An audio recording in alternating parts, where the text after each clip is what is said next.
Hello friends. Did you know nearly 80% of those who watch my videos aren't subscribed? If you enjoy these stories, please hit that subscribe button and leave a like. It really helps. Thank you for being here.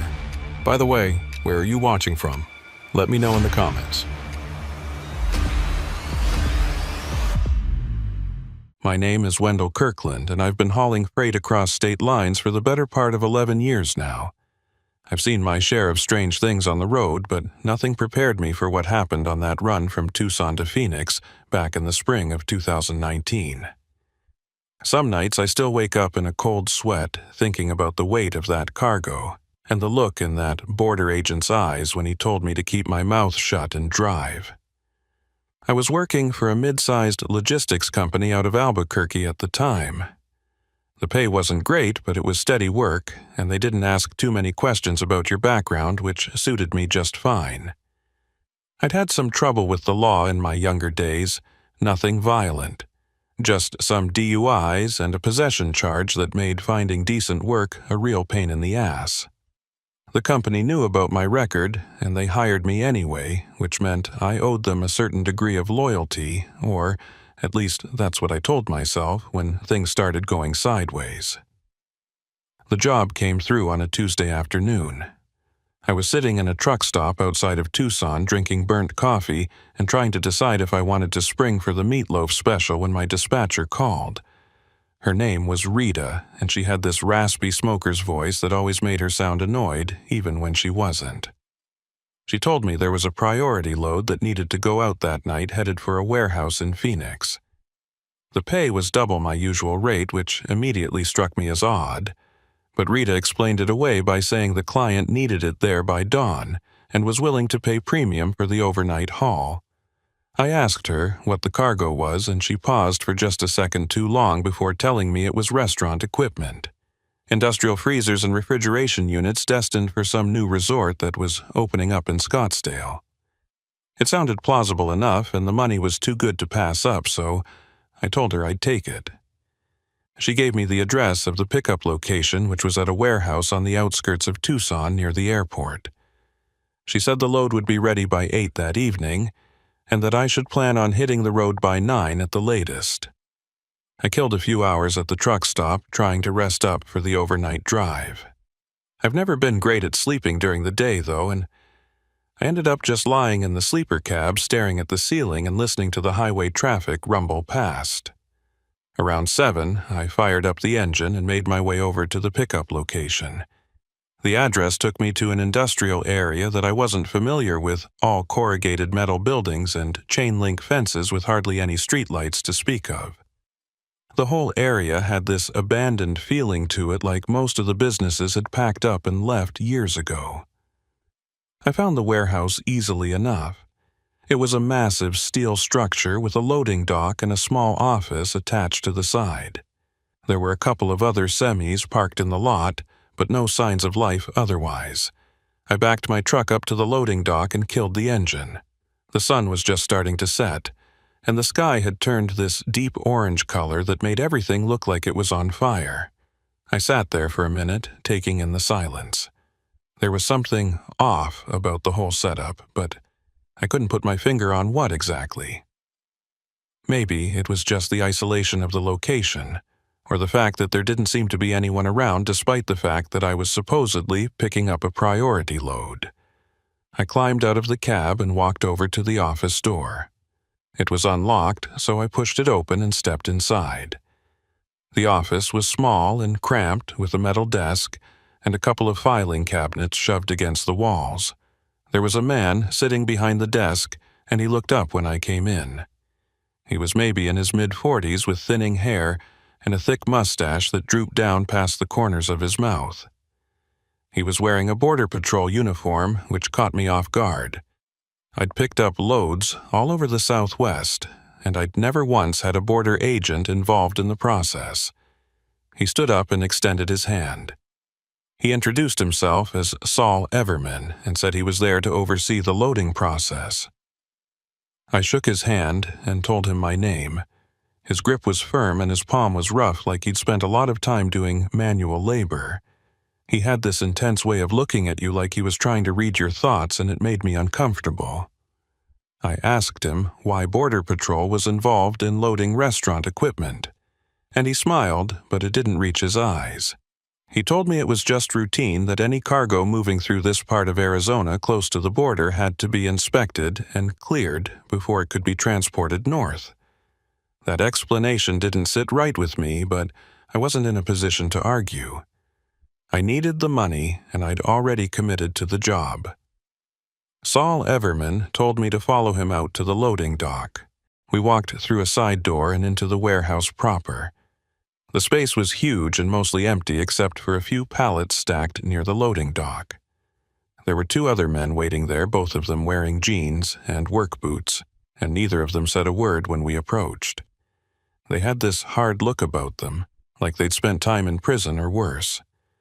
The pallets were wrapped in thick plastic sheeting and strapped down with the industrial-grade tie-downs. Saul Everman gestured toward them and told me that was my cargo. I walked over and tried to peer through the plastic, but I couldn't make out what was inside. I asked him if I could inspect the load before we got it on the truck, and his expression darkened. He told me that wouldn't be necessary, that everything had already been cleared and documented. He said my job was to drive, not to ask questions. I should have walked away right then. Every instinct I had was screaming at me that something was wrong, but I thought about the money and the bills piling up back home, and I kept my mouth shut. The 2 silent men used a forklift to load the pallets onto my trailer. The whole process took maybe 20 minutes, and nobody said a word the entire time. When they were finished, Saul Everman handed me a clipboard with some paperwork. He told me to sign at the bottom and not to worry about reading through it. I signed my name and handed the clipboard back to him. He walked me back to my truck and waited while I climbed into the cab. Before I could close the door, he leaned in and told me something that made my blood run cold. He said the load I was carrying was sensitive, and that there were people who would be very unhappy if it didn't reach its destination on time. He said I should drive straight through without stopping, and that if anyone asked me what I was hauling, I should tell them it was restaurant equipment and nothing more. Then he smiled again, that same cold smile that didn't reach his eyes, and told me to have a safe trip. I started the engine and pulled out of the lot. My hands were shaking on the steering wheel, and I could feel my heart pounding in my chest. I knew I'd just gotten myself into something bad, but I didn't know how bad yet. I merged onto the highway headed north toward Phoenix. The sun had set by then, and the desert stretched out on either side of me, dark and empty. I tried to tell myself that I was overreacting, that it was probably just some under-the-table deal to avoid taxes or regulations. People bent the rules all the time in this business, and it didn't necessarily mean anything sinister was going on. But I couldn't shake the image of Saul Everman's face, or the way those 2 men had looked at me like I was already dead. I reached over and turned on the radio, hoping some music would calm my nerves. A country station crackled to life, and I let the sound fill the cab. I focused on the road ahead, trying not to think about what might be wrapped up in those pallets in my trailer. The highway was mostly empty at that hour, just a few cars passing by in the opposite direction. I kept my speed steady and tried to blend in with what little traffic there was. About 30 miles outside of Tucson, I saw flashing lights in my rearview mirror. My stomach dropped and I felt a wave of panic wash over me. It was a state trooper, and he was closing in fast. I checked my speedometer to make sure I wasn't going over the limit. I wasn't. I hadn't done anything wrong, at least not that I was aware of. The trooper pulled up behind me and hit his siren. I slowed down and started looking for a place to pull over. There was a wide shoulder coming up, and I eased the truck onto it and came to a stop. I sat there with the engine idling, watching in the side mirror, as the trooper got out of his cruiser and walked toward my truck. He was a young guy, maybe late 20s, with a buzz cut and a stiff uniform that looked like it had just come out of the package. He approached my window and I rolled it down. He asked for my license and registration, and I handed them over. My hands were trembling and I hoped he didn't notice. He looked at my license for a long moment and then asked me where I was headed. I told him Phoenix. He asked me what I was hauling, and I remembered what Saul Everman had told me. I said, restaurant equipment. The trooper nodded slowly and then asked if he could take a look in the back. I felt my throat tighten. I told him sure and climbed out of the cab. We walked around to the rear of the trailer and I unlocked the doors and swung them open. The trooper pulled out a flashlight and shined it inside. The beam played across the wrapped pallets and he stepped closer to get a better look. I held my breath waiting for him to tell me to unwrap them so he could inspect the cargo. But he didn't. He stood there for what felt like an eternity, and then he clicked off his flashlight and stepped back. He told me everything looked fine and handed my license and registration back to me. He said I had a taillight out and that I should get it fixed as soon as possible.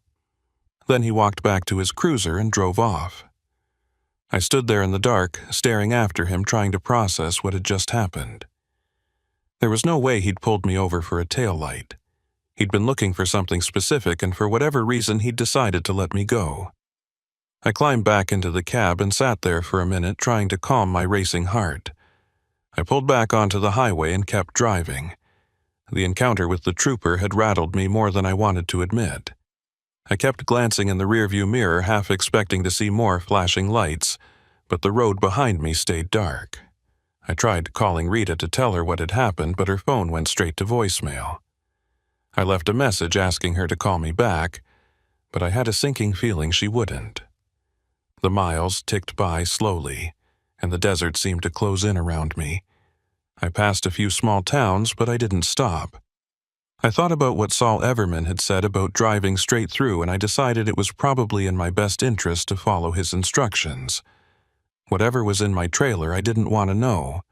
I just wanted to deliver it and get paid and forget this whole thing ever happened. But deep down, I knew it wasn't going to be that simple. Around midnight, I started to get drowsy. I'd been driving for hours, and the adrenaline from the traffic stop had worn off, leaving me exhausted. I reached for the thermos of coffee I'd brought with me and took a long sip. It was cold and bitter, but it helped a little. I rolled down the window to let some fresh air in, and the cool desert breeze hit my face. I could smell creosote and dust, and something else underneath it, something faint and sour that I couldn't quite place. I was about an hour outside of Phoenix when I saw headlights in my rearview mirror. At first, I didn't think anything of it, just another car on the highway, but then I noticed it was staying behind me, keeping pace no matter how fast or slow I went. I sped up a little and the car sped up too. I slowed down and it slowed down. My pulse quickened and I felt that familiar sense of dread creeping back in. The car stayed on my tail for miles, never getting closer but never falling back either. I couldn't make out the make or model, just two bright headlights burning through the darkness. I thought about pulling over to see what they wanted, but I remembered Saul Everman's warning about driving straight through. I kept going, hoping the car would eventually turn off or pass me. But it didn't. It just stayed there like a shadow, following me through the night. I tried to convince myself it was nothing, just a coincidence. Maybe it was someone else headed to Phoenix who happened to be driving the same speed as me. But I didn't believe that.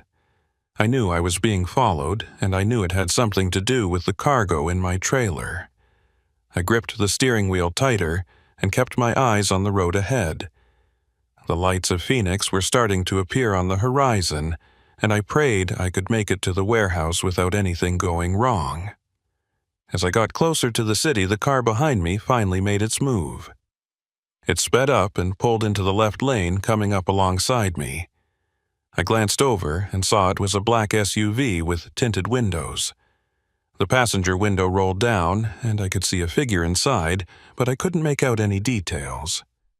The SUV paced me for a moment, and then it accelerated and cut in front of me, forcing me to hit my brakes. I cursed under my breath and tightened my grip on the wheel. The SUV slowed down, matching my speed again. It was toying with me. I thought about trying to pass it, but I didn't want to escalate the situation. I had no idea who these people were or what they wanted, and I wasn't about to find out the hard way.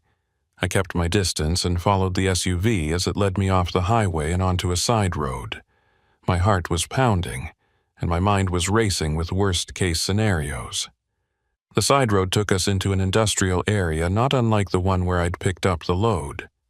The SUV pulled into a lot behind a rundown warehouse and I followed. The moment I stopped the truck, the SUV's doors opened and 3 figures stepped out. They were all wearing dark clothing and baseball caps pulled low over their faces.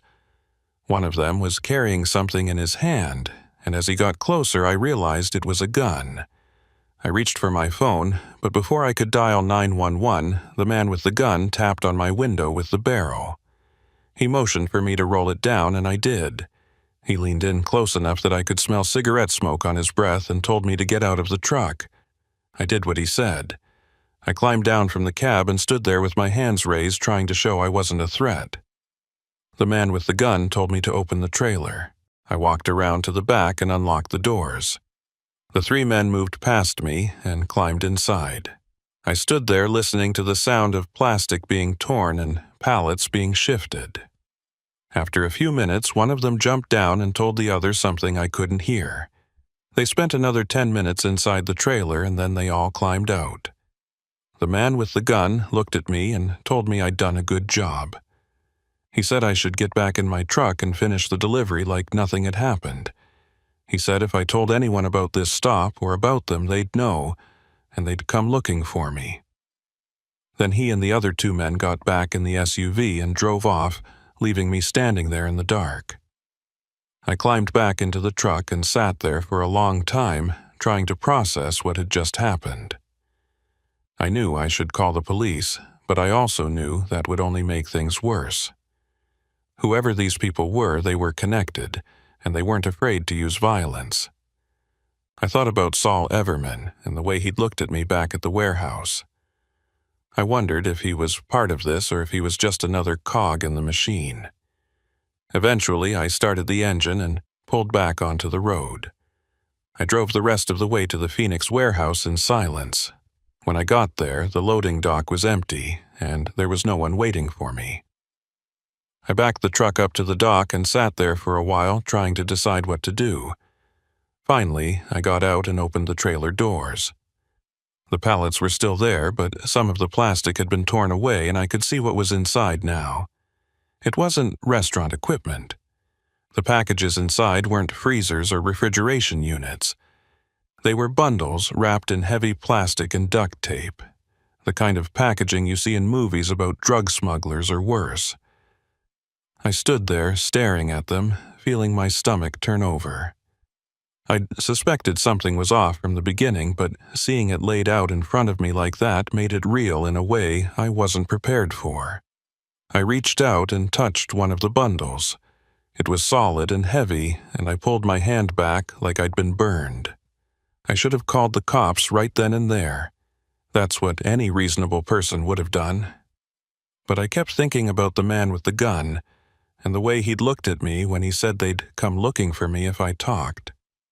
I thought about Saul Everman and how he'd known exactly what was in these pallets when he loaded them onto my truck.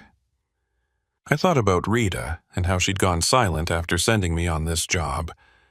The whole thing was a setup, and I was stuck right in the middle of it. I climbed back into the cab and sat there with the engine off, just listening to the sound of my own breathing.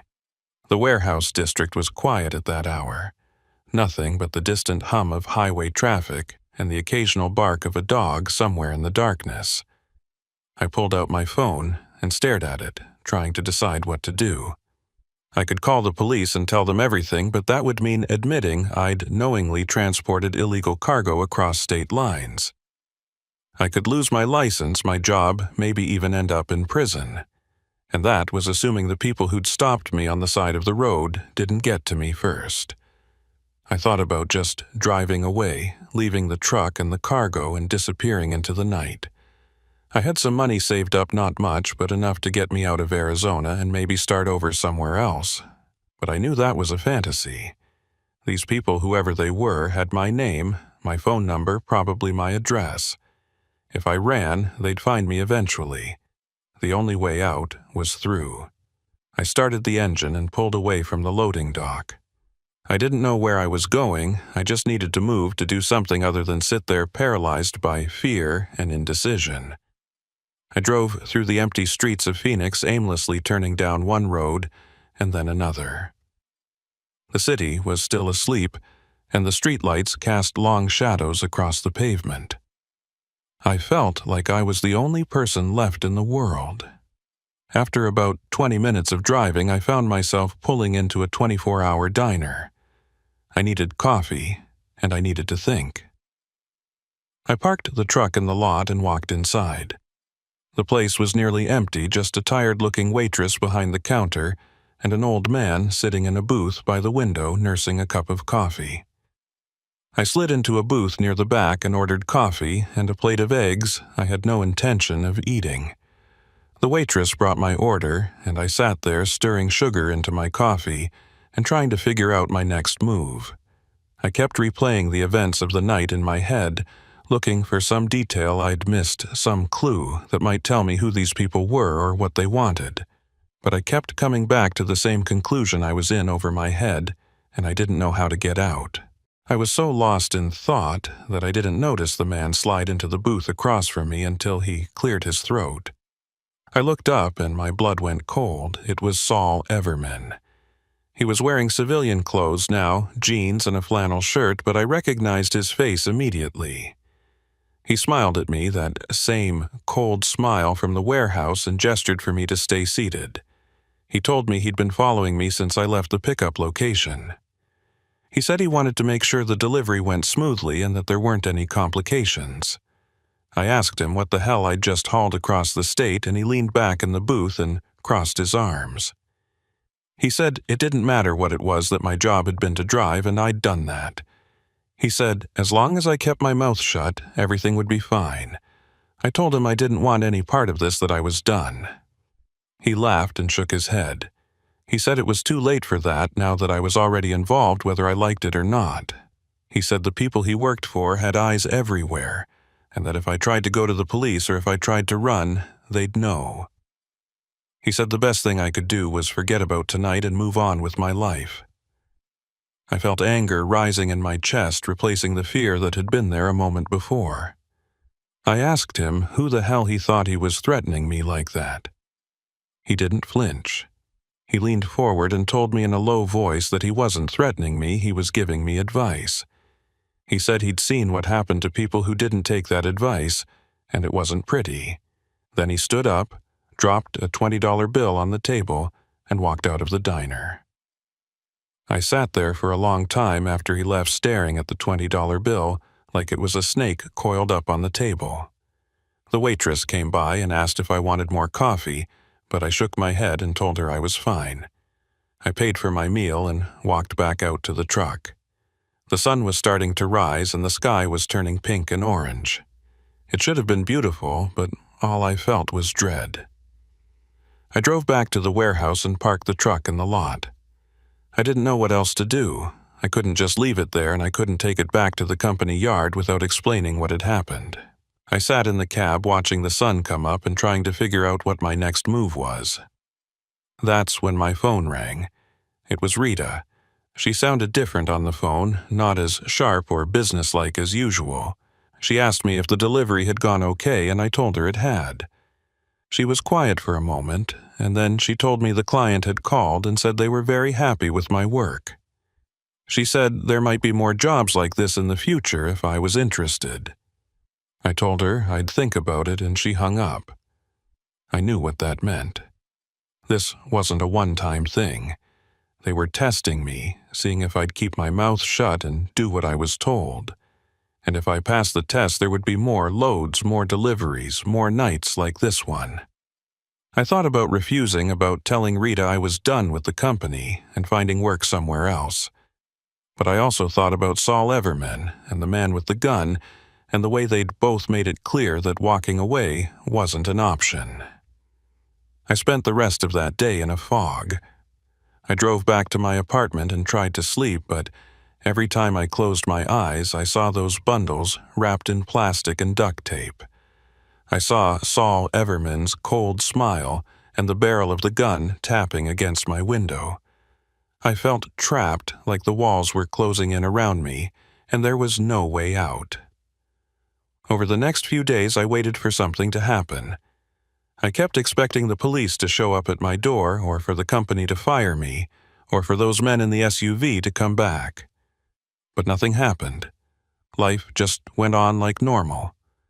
Rita called with more jobs, regular, legitimate loads that took me up and down the interstate. I took them and tried to pretend that night in Tucson had never happened. But it had happened, and I couldn't forget it no matter how hard I tried. I started drinking more than I should, trying to dull the anxiety that had taken up permanent residence in my chest. I stopped sleeping through the night, waking up every few hours drenched in sweat from nightmares I couldn't remember. I knew I was falling apart, but I didn't know how to stop it. About 2 weeks after the Phoenix run, Rita called me with another priority load. She said it was the same client as before, and that they'd specifically requested me. My stomach dropped, and I felt that familiar wave of panic wash over me. I asked her if it was the same kind of cargo, and she didn't answer right away. Finally, she said yes, and that the pay would be the same as last time. She said I should think of it as easy money. I wanted to say no. I wanted to tell her to find someone else, that I was done with this. But I also knew what would happen if I refused. Saul Everman had made that clear. So I said yes, and Rita gave me the details. The pickup was at the same warehouse outside Tucson, and the delivery was to a different location in Phoenix. She said the load needed to go out that night, and that I should be at the warehouse by 8. I spent the rest of the day trying to talk myself out of it. I thought about calling the police, about telling them everything and hoping they could protect me. But I also knew that was naive. These people had resources and connections that I couldn't even begin to understand. If I went to the cops, I'd be signing my own death warrant. That evening, I drove out to the warehouse. It was the same setup as before. The same deserted industrial area, the same loading dock. Saul Everman was there waiting for me. He greeted me like we were old friends, shaking my hand and asking how I'd been. I didn't answer. I just followed him into the warehouse and watched as the same 2 silent men loaded the pallets onto my trailer. This time, I didn't ask any questions. I signed the paperwork and climbed into my truck and pulled out of the lot. Saul Everman stood in the doorway watching me go, and I could feel his eyes on me even after I'd turned onto the highway. I drove north toward Phoenix, my hands gripping the wheel so tight my knuckles turned white. The drive was uneventful this time. No state troopers, no black SUVs following me through the night. I made it to the delivery location without incident and backed the truck up to the loading dock. This time there were people waiting for me. 3 men I didn't recognize who unloaded the cargo quickly and efficiently. They didn't say a word to me, and I didn't say anything to them. When they were done, one of them handed me an envelope. I opened it and found a thick stack of cash inside. I drove back to my apartment and sat in the parking lot counting the money. It was more than I made in a month of regular hauling. I thought about what I could do with it, pay off some debt, maybe take a trip somewhere far away from Arizona and the people who dragged me into this mess. But I knew that was just another fantasy. The money came with strings attached, and those strings were wrapped around my neck, getting tighter with every job I took. Over the next few months, I made 4 more runs for the same client. Each time, it was the same routine, the same warehouse, the same silent men loading the cargo, the same envelope full of cash at the end. I stopped asking questions, and I stopped thinking about what I was doing. I just drove and collected my money and tried not to let it eat away at me, but it did eat away at me. I could feel it happening slowly, like rust spreading through metal. I stopped seeing my friends, stopped going to the places I used to go. I spent most of my time alone, either on the road or holed up in my apartment drinking and trying to forget. I knew I was losing myself, but I didn't know how to stop it. One night, after finishing another delivery, I was driving back through Phoenix when I saw police lights in my rearview mirror. My heart started racing and I felt that familiar panic set in. I pulled over and waited as a state trooper approached my window. It was the same young trooper who'd stopped me on my first run, the one with the buzz cut and the stiff uniform. He asked for my license and registration, and I handed them over. He looked at them for a long moment, and then he looked at me. He asked me if I remembered him, and I nodded. He asked me how many more runs I'd made since that night, and I didn't answer. He told me he knew what I was hauling, and that he knew who I was working for. He said I was in serious trouble, and that if I didn't cooperate with the law enforcement, things were going to get a lot worse for me. I sat there staring at him, trying to process what he was saying. He told me he was part of a task force investigating smuggling operations along the border, and that they'd been watching Saul Everman and his associates for months. He said they knew about the warehouse and the loads and the money. He said they had enough evidence to put me away for years, but that they were willing to cut me a deal if I agreed to testify. I didn't know what to say. Part of me wanted to tell him everything to unload the weight I'd been carrying around for months. But another part of me knew that cooperating with the police would be a death sentence. Saul Everman had made it clear what happened to people who talked, and I had no reason to doubt him. The trooper must have seen the fear in my eyes because he softened a little. He told me I didn't have to decide right then, that I should think about it and call him when I was ready.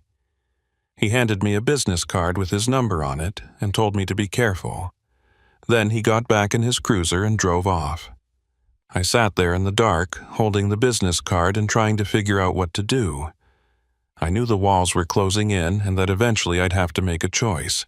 I could keep working for Saul Everman and his people and hope that I didn't get caught or killed. Or I could cooperate with the police and hope that they could protect me from the people I'd been working for. Neither option seemed good. Both of them felt like a trap. I started the engine and pulled back onto the highway. I drove for hours, just driving with no destination in mind. I thought about my life and how I'd ended up here.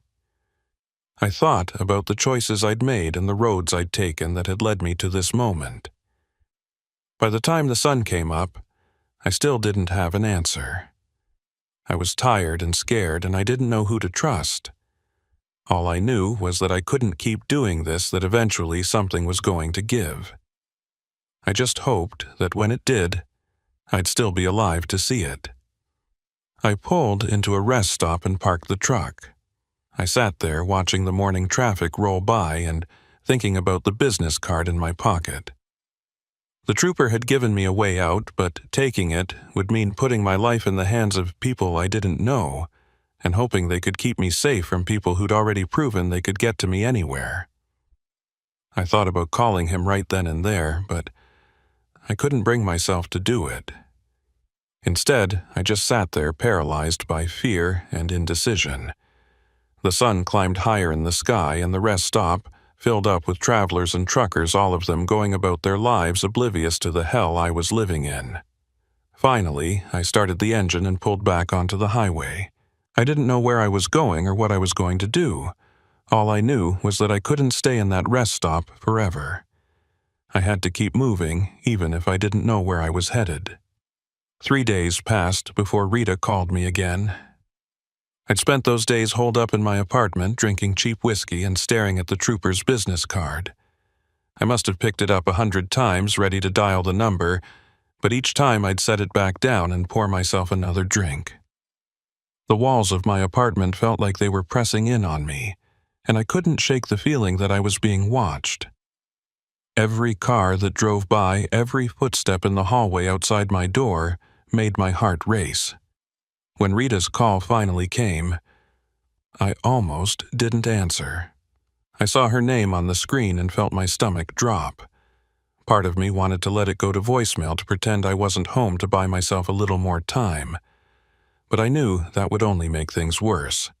I answered on the 4th ring and tried to keep my voice steady. Rita told me there was another job and that it needed to happen tonight. She said the client was getting impatient and that they needed me specifically. I asked her why me, and she got quiet for a moment before telling me it was because I'd proven myself reliable. Reliable. The word made me want to throw my phone across the room. I wasn't reliable, I was trapped. There was a difference. But I didn't say any of that to Rita. I just told her I'd be at the warehouse by 8 and hung up. I sat there on my couch staring at nothing, trying to figure out what I was going to do. I thought about the trooper's offer and about what would happen if I took it. Witness protection. Maybe a new identity somewhere far away from Arizona. It sounded almost too good to be true, and in my experience, things that sounded too good to be true usually were. But I also thought about what would happen if I kept doing these runs. Eventually, the law would catch up with me, or Saul Everman's people would decide I was a liability. Either way, I'd end up dead or in prison. The only question was which would come first. I pulled out the business card and stared at it for what felt like the 100th time.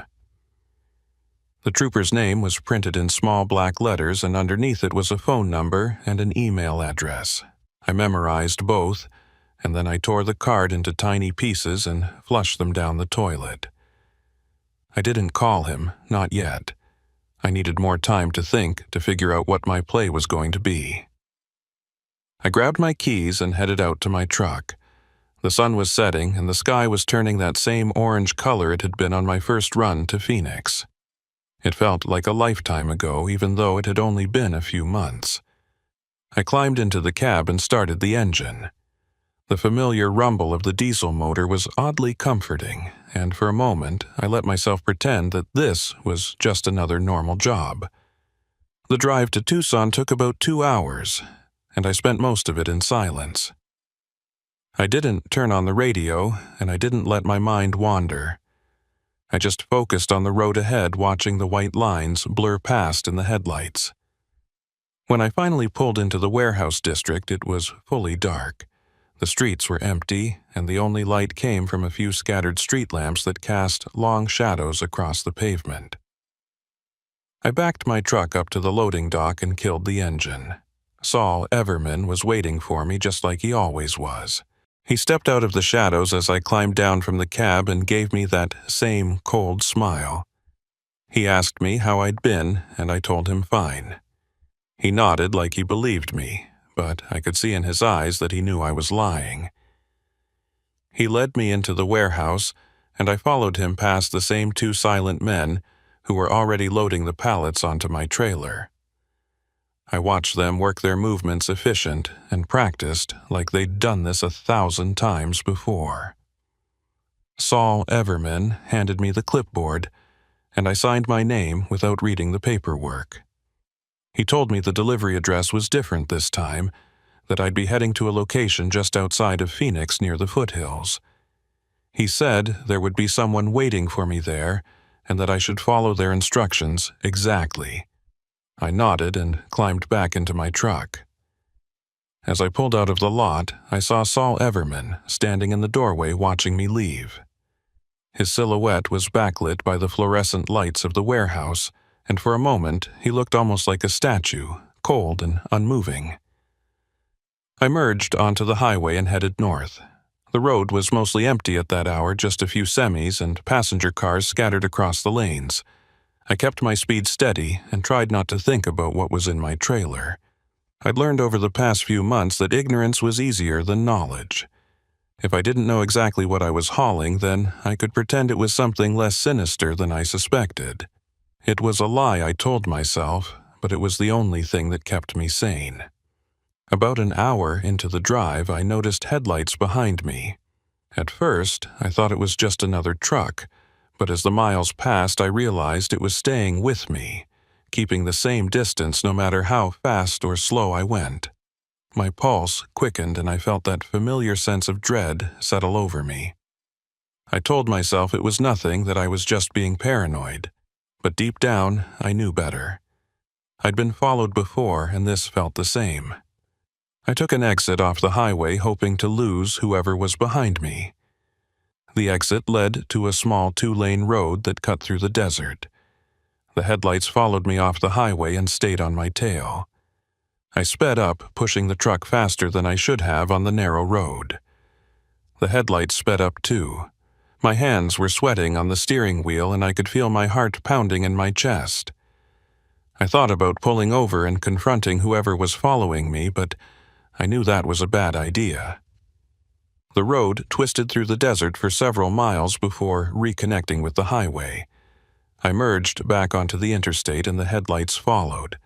I was starting to panic now, my mind racing through possibilities. Was it the police? Was it Saul Everman's people checking up on me? Or was it someone else entirely, someone I hadn't even considered? I reached for my phone, thinking I'd call Rita, or maybe even the trooper, but before I could dial, the headlights suddenly accelerated and pulled up alongside me. It was a dark sedan with tinted windows. The car paced me for a moment, and then the passenger window rolled down. I couldn't see who was inside, but I heard a voice yell something I couldn't make out over the roar of the engines. The sedan swerved closer to me, forcing me toward the shoulder. I jerked the wheel to the right, barely avoiding a collision. The sedan pulled back and then accelerated ahead of me, cutting me off and forcing me to hit my brakes. I slowed down to a crawl and the sedan matched my speed, staying just ahead of me. My mind was racing, trying to figure out what they wanted. Were they trying to steal the cargo? Were they trying to scare me? Or were they trying to do something worse? The sedan's brake lights flashed and it slowed down even more, forcing me to come to a complete stop. I sat there in the middle of the highway with my hazards on, watching as the sedan's door opened. A woman stepped out. She was wearing jeans and a leather jacket, and her hair was pulled back in a ponytail. She walked toward my truck with a confidence that made me uneasy.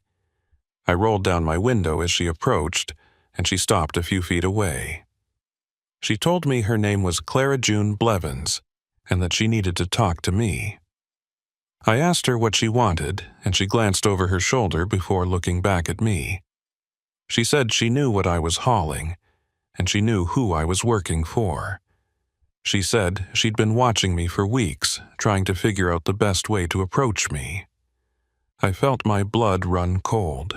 If she'd been watching me, that meant she knew where I lived, where I went, what I did. I asked her who she was, and she smiled, but it wasn't a friendly smile. She said she was someone who could help me if I was smart enough to listen.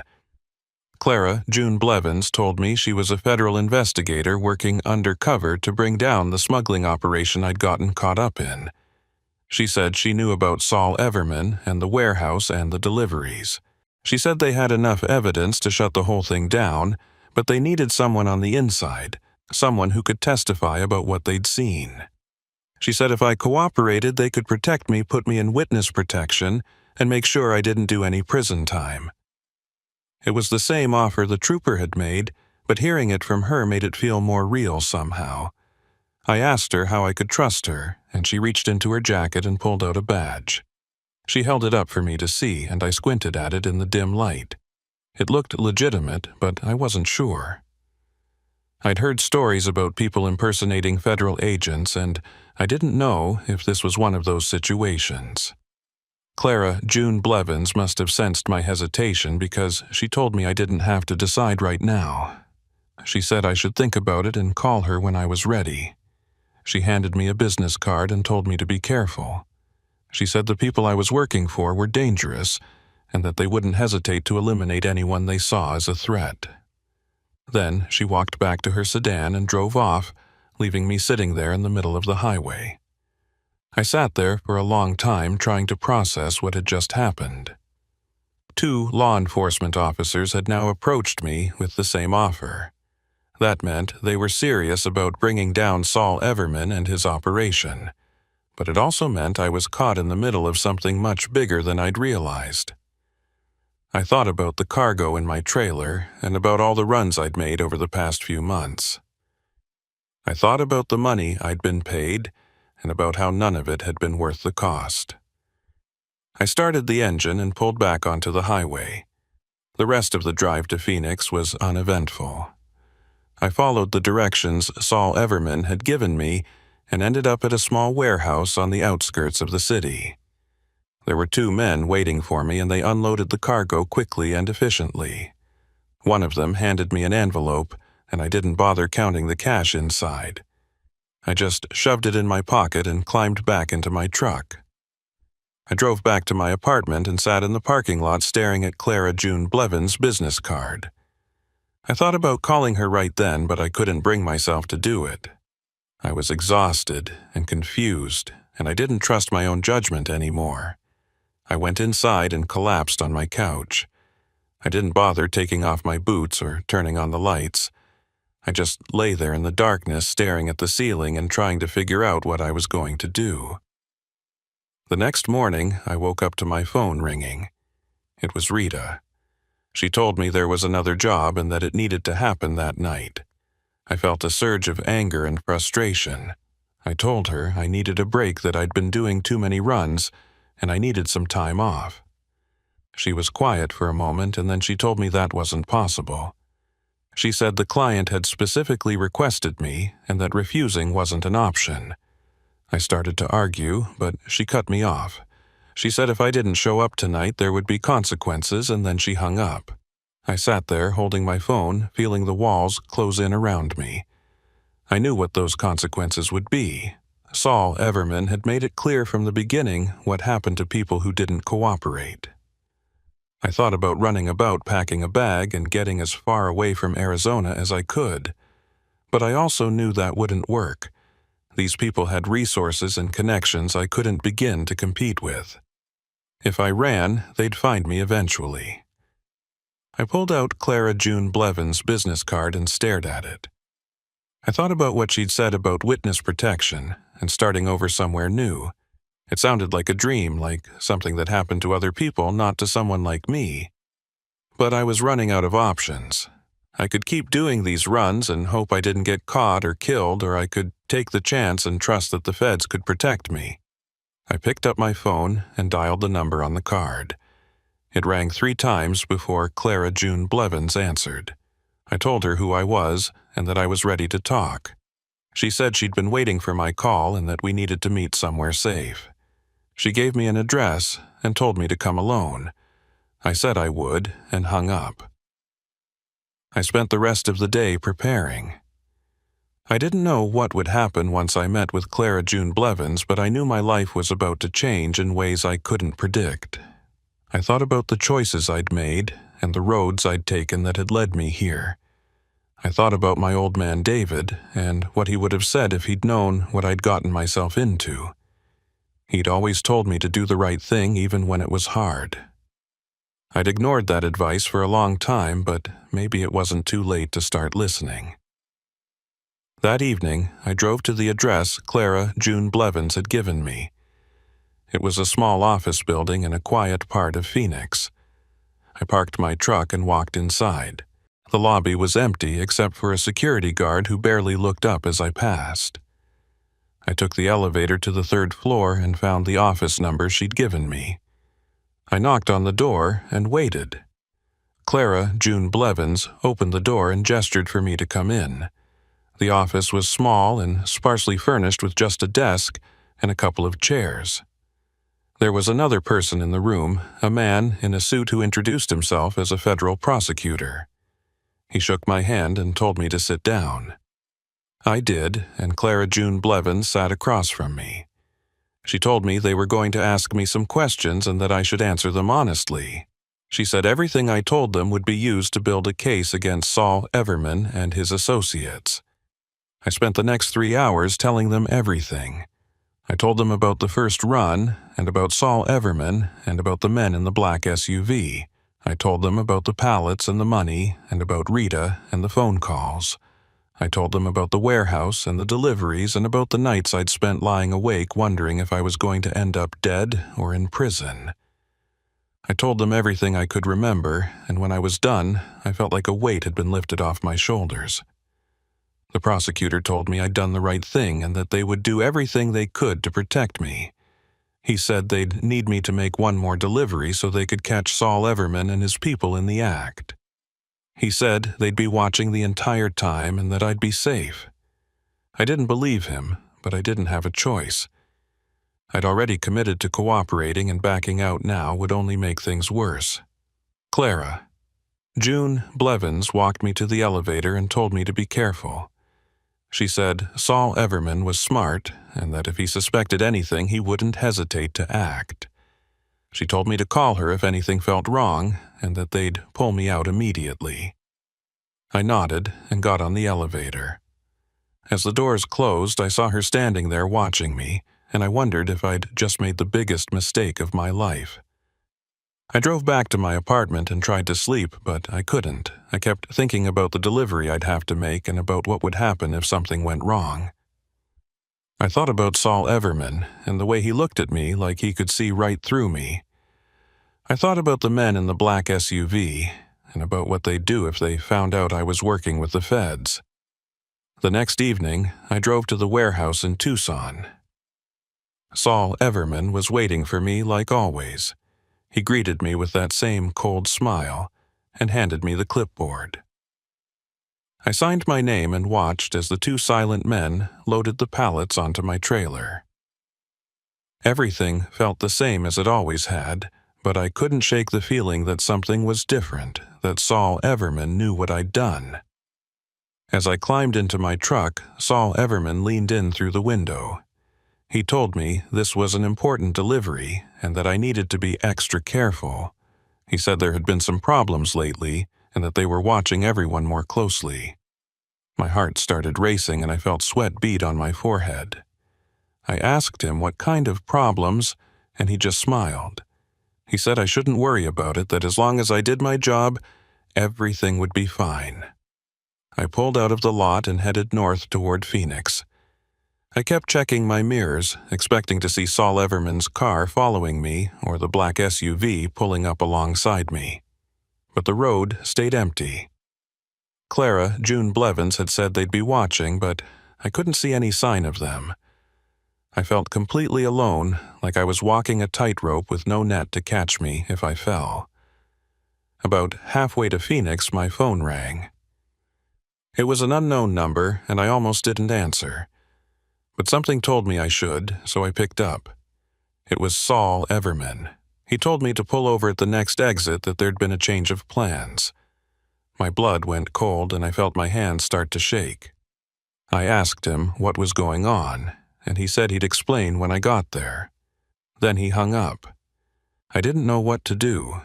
If I pulled over, I'd be walking into a trap. But if I didn't, Saul Everman would know something was wrong. I thought about calling Clara June Blevins, but I didn't have time. The exit was coming up fast and I had to make a decision. I took a deep breath and pulled off the highway. The exit ramp curved away from the highway and led to a frontage road that ran parallel to the interstate. There were no streetlights and the darkness seemed to swallow everything beyond the reach of my headlights. I drove slowly, looking for any sign of where I was supposed to go. My phone rang again, and I answered it without taking my eyes off the road. Saul Everman told me to take the next left and follow it for about a mile. He said I'd see a dirt road on the right and that I should pull in there and wait. I asked him again what was going on, but he'd already hung up. I took the left turn and found myself on a narrow 2-lane road that cut through empty desert. There were no buildings, no signs of life, just scrub brush and rocks stretching out into the darkness. I drove for what felt like forever, checking my odometer and watching the tenths of a mile tick by. When I hit the 1-mile mark, I started looking for the dirt road. I almost missed it. It was barely more than a pair of tire tracks cutting through the brush, and if I hadn't been looking for it, I would have driven right past. I turned onto the dirt road and immediately regretted it. The truck bounced and lurched over the uneven ground, and I had to slow to a crawl to keep from bottoming out. The road wound through the desert for maybe a quarter mile before opening into a small clearing. I pulled to a stop and killed the engine. The silence that followed was absolute. No highway noise, no wind, nothing. Just the ticking of the cooling engine and the sound of my own breathing. I sat there waiting and trying to calm my racing heart. I thought about calling Clara June Blevins, but I didn't want to risk it. If Saul Everman was watching, he'd see me on the phone and know something was wrong. I looked around, trying to see if there were any other vehicles or any sign of what I was supposed to be waiting for, but the darkness was too thick. I couldn't see more than 20 feet beyond the reach of my headlights. After about 5 minutes, I saw headlights approaching from the direction I'd come. A vehicle pulled into the clearing and stopped about 30 feet from my truck. It was a pickup truck, and I could see 2 figures sitting in the cab. The driver's side door opened, and Saul Everman stepped out. He walked toward my truck, and I rolled down the window. He asked me if I'd had any trouble finding the place, and I told him no. He nodded and told me to get out of the truck. I climbed down and stood there trying to read his expression. He looked calm, almost relaxed, but there was something in his eyes that made me uneasy. He told me there'd been a change in the delivery location, that the people we were supposed to meet had moved to a different spot. He said we needed to transfer the cargo to his truck and that he'd take it the rest of the way. I asked him why, and he said it was safer this way, that there had been some heat from law enforcement and they were being extra cautious. My mind was racing. This wasn't part of the plan. Clara June Blevins had said I'd make the delivery and that they'd move in once the exchange was complete.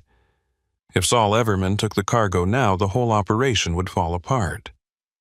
I told him I didn't understand why we couldn't just continue with the original plan, and he stepped closer to me. He said it wasn't a request, that I needed to do what I was told. The second figure from the pickup truck got out, and I recognized him as one of the silent men from the warehouse. They walked to the back of my trailer, and I followed. Saul Everman told me to open it, and I did.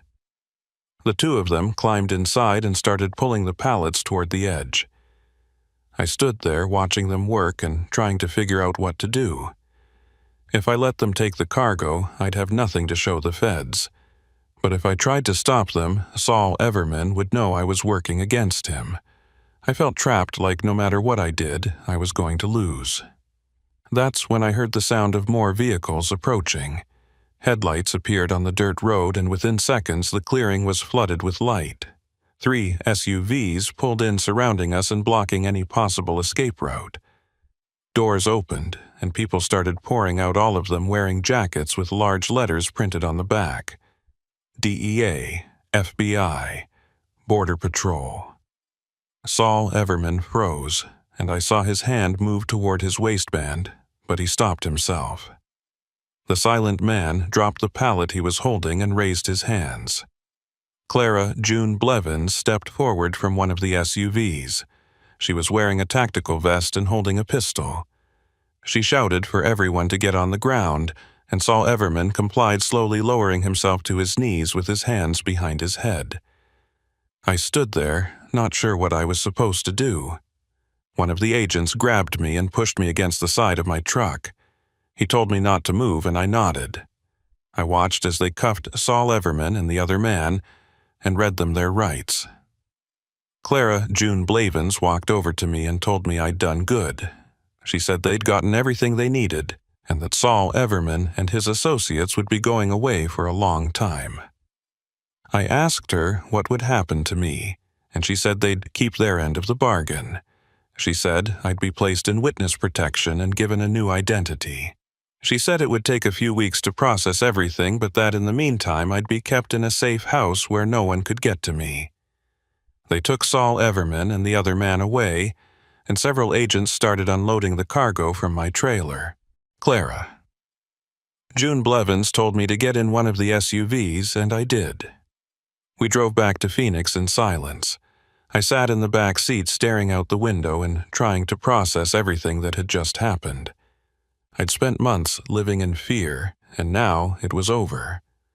Or at least I thought it was over. They took me to a hotel on the outskirts of the city. It was a cheap place with peeling paint and a flickering neon sign, but Clara June Blevins said it would only be temporary. She gave me a room key and told me to stay inside until someone came to get me. She said there would be agents watching the building and that I'd be safe. I went up to the room and locked the door behind me. The room was small and musty with a sagging bed and a television that only got 3 channels. I sat on the edge of the bed and tried to sleep, but I couldn't. Over the next few days, I stayed in that hotel room waiting for someone to tell me what was going to happen next. Agents came by periodically to check on me and bring me food, but nobody gave me any real information. I tried calling Clara June Blevins, but her number went straight to voicemail. I tried calling the prosecutor I'd met with, but got the same result. I started to feel like I'd been forgotten, like they'd gotten what they needed from me, and now I was just an inconvenience. On the 4th day, there was a knock on my door. I looked through the peephole and saw a man I didn't recognize. He was wearing a suit and holding a badge. I opened the door, and he introduced himself as an agent with the Marshal Service. He said they were ready to move me into witness protection, and that I needed to pack up whatever I had. I told him I didn't have anything, and he nodded. He said we'd be leaving immediately and that I should follow him. We walked down to the parking lot and got into an unmarked sedan.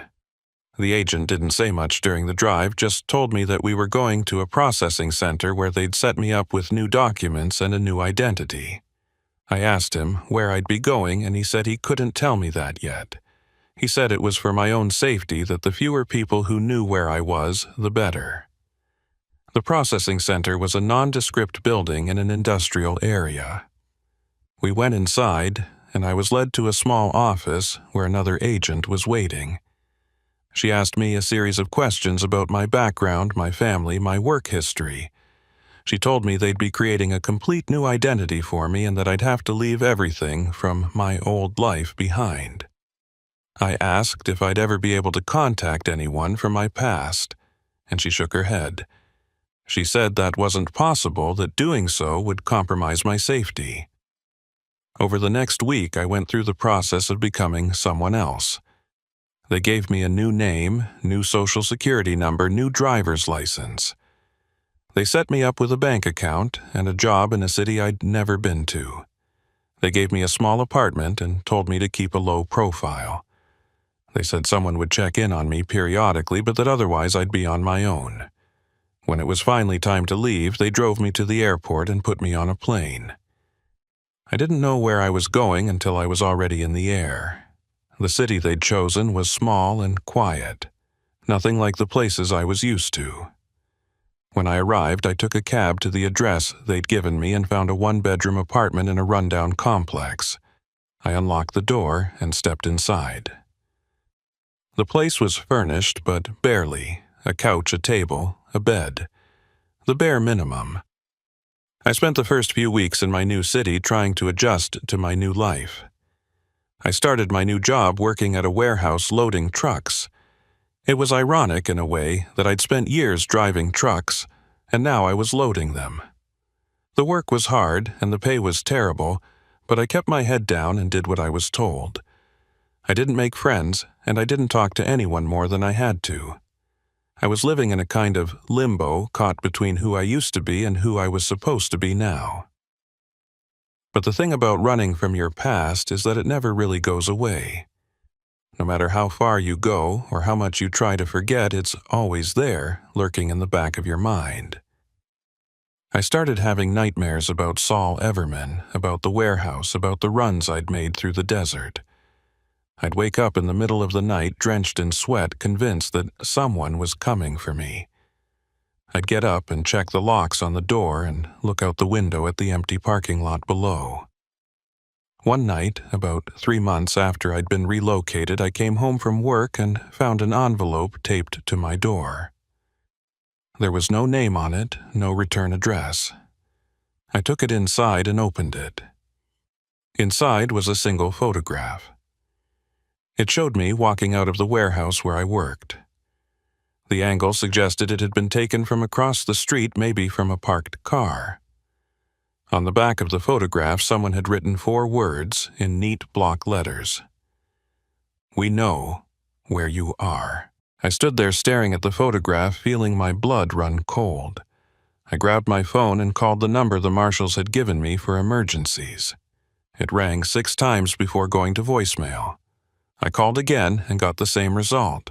I tried Clara June Blevins' number, but it was disconnected.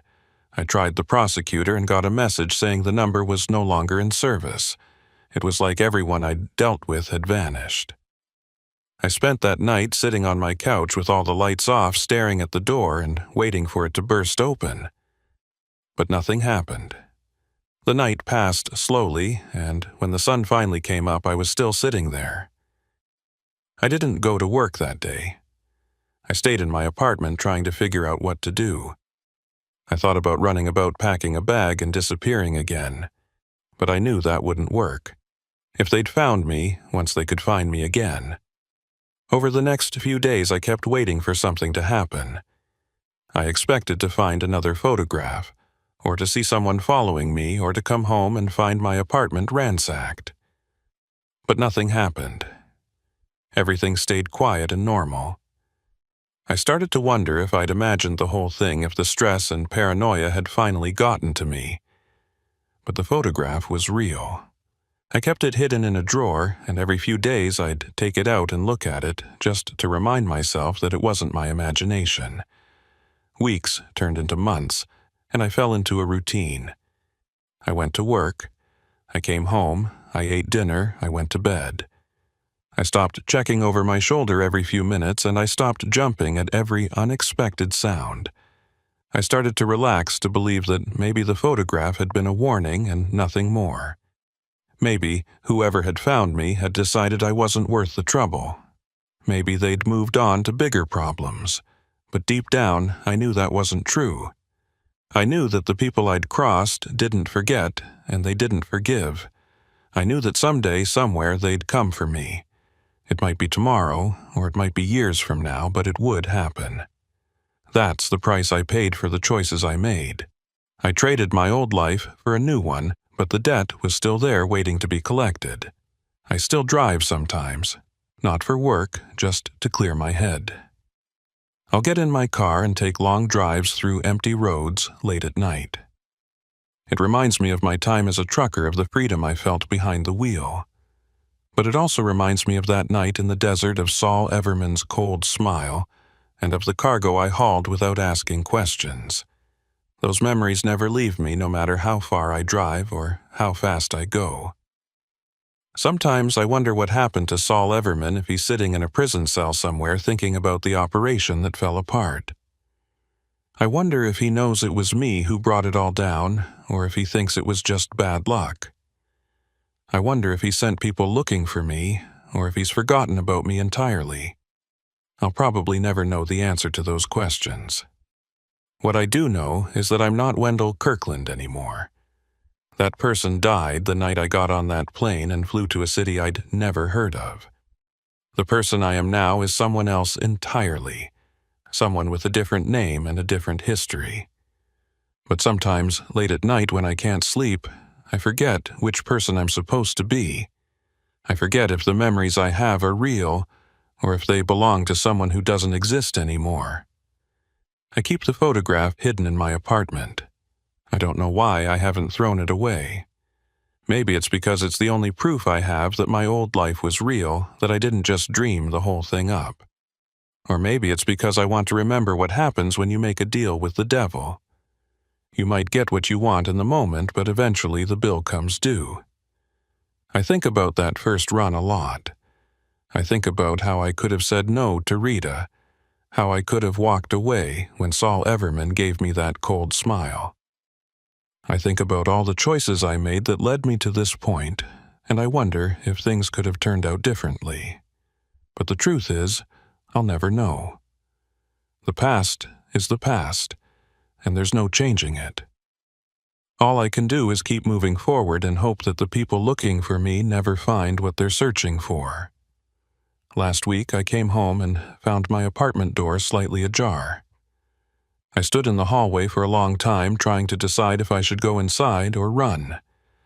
Eventually, I pushed the door open and stepped inside. Everything looked normal. Nothing was out of place. Nothing was missing. But I could feel it. Someone had been there. The air felt different somehow, like the space had been disturbed. I searched every room, but I couldn't find anything. No note, no photograph, no sign that anyone had been there. But I knew. I could feel it in my bones. They'd found me again, and this time they'd been inside. This time they'd gotten close. I thought about calling the marshals again, but I knew there was no point. They'd made it clear that I was on my own now that they'd done their part, and the rest was up to me. So I keep living my life. I go to work, I come home, I eat dinner, I go to bed. I try not to think about the photograph or the door left ajar, or the feeling that I'm being watched. I try to convince myself that I'm safe, that the people looking for me will eventually give up and move on. But I know that's not true. I know that one day I'll come home and find something worse than a photograph. One day they'll stop sending warnings, and they'll come to collect what they think I owe them. Until then, I'll keep driving. I'll keep taking those long late-night drives through empty roads, pretending for a few hours that I'm still Wendell Kirkland, the trucker who thought he could make some easy money without asking questions. I'll pretend that I'm still the person I used to be before I hauled that first load from Tucson to Phoenix. I'll pretend that I still have a choice about how this story ends.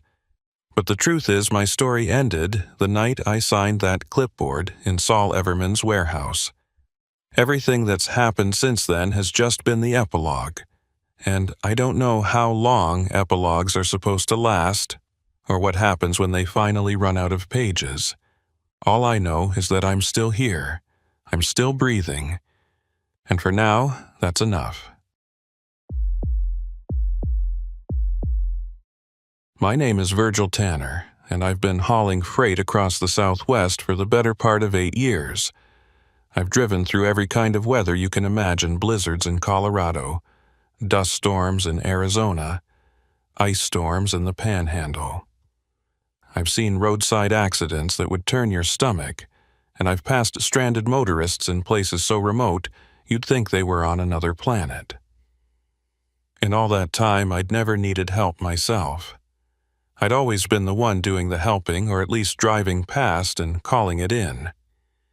That changed one night in West Texas on a stretch of highway so empty it might as well have been the surface of the moon.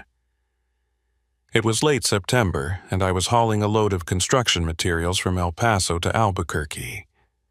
The route took me through some of the most desolate country in the lower 48, nothing but flat desert scrubland for miles in every direction. The sun had set about an hour earlier, and the darkness out there was absolute. No towns, no gas stations, no lights of any kind. Just the narrow cone of my headlights cutting through the blackness and the endless ribbon of asphalt stretching out ahead of me.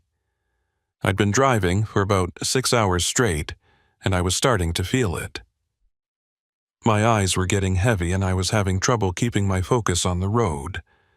I'd drunk 2 energy drinks and chewed through half a pack of gum, but nothing seemed to help. I was debating whether to pull over and catch a few hours of sleep when I felt the truck shudder beneath me. It was subtle at first, just a slight vibration in the steering wheel, but within seconds it had turned into a violent shaking that made my teeth rattle. I eased off the gas and the shaking got worse. The engine started making a grinding noise that I'd never heard before, a deep metallic screech that set my nerves on edge. I knew immediately that something was seriously wrong. I'd maintained that truck religiously changed the oil, checked the fluids, inspected the belts and hoses. There was no reason for it to be breaking down, but here we were. I guided the truck onto the shoulder and came to a stop. The engine coughed twice and then died completely. I sat there in the sudden silence, feeling my heart pound in my chest. The only sound was the ticking of the cooling engine and the faint whistle of wind outside. I turned the key, trying to restart the engine, but nothing happened. Not even a click. The dashboard lights flickered and went dark. I tried again with the same result. The truck was completely dead. I pulled out my phone and checked for signal. Nothing. I held it up near the windshield and moved it around, hoping to catch even one bar, but the screen stayed blank. No service. I knew I was in trouble. I was at least 40 miles from the nearest town, and I hadn't seen another vehicle in over an hour. The temperature outside was still in the 90s even after sunset, and I only had 2 bottles of water in the cab. I could walk, but I'd be doing it in the dark across open desert with no guarantee I'd find help before I collapsed from heat exhaustion. The smart thing to do was stay with the truck and wait for someone to come along. Sooner or later, another trucker would pass by, and I could flag them down. I climbed out of the cab and walked around to the front of the truck. I popped the hood and looked at the engine, but I couldn't see much in the darkness. I pulled out my phone and used the flashlight function to get a better look. Everything seemed normal. No obvious leaks, no loose belts, no smoking wires. Whatever had gone wrong was internal something I couldn't fix on the side of the road with the limited tools I had. I slammed the hood shut and leaned against the truck trying to figure out my next move. That's when I saw the lights. They were far off in the distance, maybe a mile or 2 away, just a faint glow on the horizon. At first I thought it might be a town, but as I watched I realized the lights weren't stationary. They were moving slowly, crossing the desert in a direction roughly parallel to the highway. I couldn't tell what they were, headlights maybe, or work lights from some kind of mining operation. Whatever they were, they represented people, and people meant help. I grabbed my water bottles and a flashlight from the cab and started walking. The lights were off to the north, which meant I'd have to leave the highway and cross open desert to reach them. It wasn't an ideal situation, but I didn't have many options. I could stay with the truck and hope someone came along, or I could take my chances and try to reach those lights. I chose the latter. I climbed over the guardrail and started walking into the darkness. The ground was rough and uneven, covered in rocks and scrub brush that caught at my boots. I kept my flashlight pointed at the ground, trying to avoid stepping on anything that might twist my ankle or worse. The air was still hot and dry, and within minutes I was sweating through my shirt. I took a sip from one of my water bottles and kept walking. The lights ahead of me seemed to be getting closer, but it was hard to tell in the darkness. Distance out here was deceptive. What looked like a mile could turn out to be 3 or 4. I walked for what felt like an hour, but was probably only 20 minutes. The lights were definitely closer now, and I could make out individual points of illumination. It looked like there were 3 or 4 light sources spread out across a small area. As I got closer, I started to see shapes, buildings maybe, or vehicles. I felt a surge of relief. Whoever these people were, they'd have a phone or a radio. They could call a tow truck or at least give me a ride back to civilization.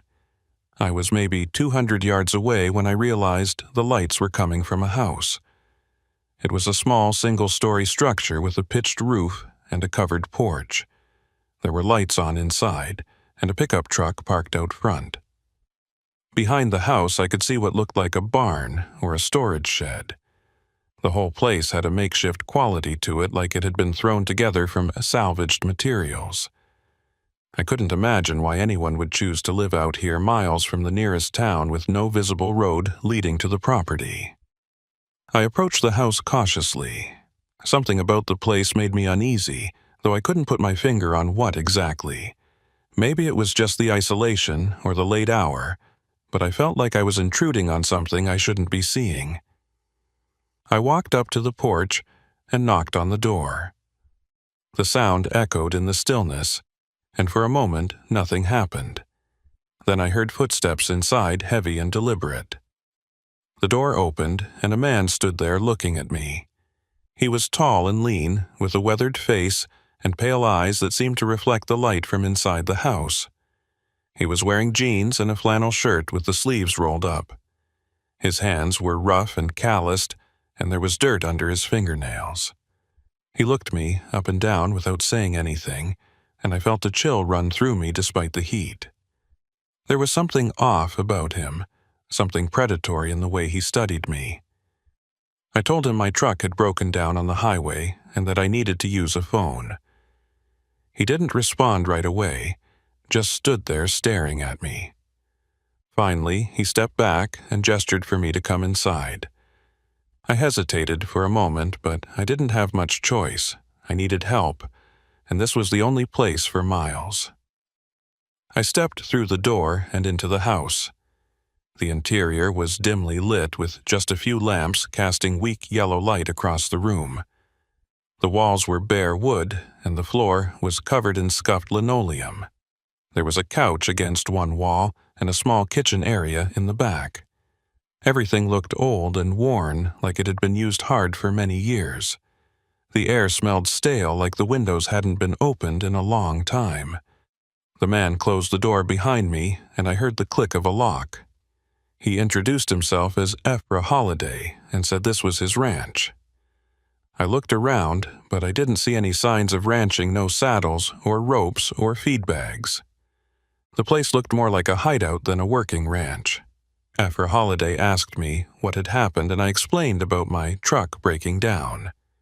He nodded slowly and said he didn't have a phone, but that he could drive me to the nearest town in the morning. I asked him why not tonight, and he said it was too dangerous to drive in the dark, that there were arroyos and gullies that could swallow a truck whole if you weren't careful. I didn't like that answer, but I couldn't argue with it. I asked if I could at least borrow his truck to drive myself back to the highway, and he shook his head. He said the truck was low on fuel and that he couldn't spare it. He told me I was welcome to spend the night and that we'd head out first thing in the morning. I thanked him and tried to hide my unease. Something about this whole situation felt wrong, but I couldn't figure out what. Ephra Holiday told me to have a seat and disappeared into the back of the house. I sat down on the couch and looked around. There were no pictures on the walls, no personal items of any kind. The place felt temporary, like whoever lived here didn't plan on staying long. I heard voices coming from the back of the house, low and urgent. I couldn't make out what they were saying, but it sounded like an argument. After a few minutes, Ephra Holiday came back into the room. He was carrying a glass of water, which he handed to me. I thanked him and took a sip. The water was lukewarm and had a faintly metallic taste. He sat down in a chair across from me and folded his hands in his lap.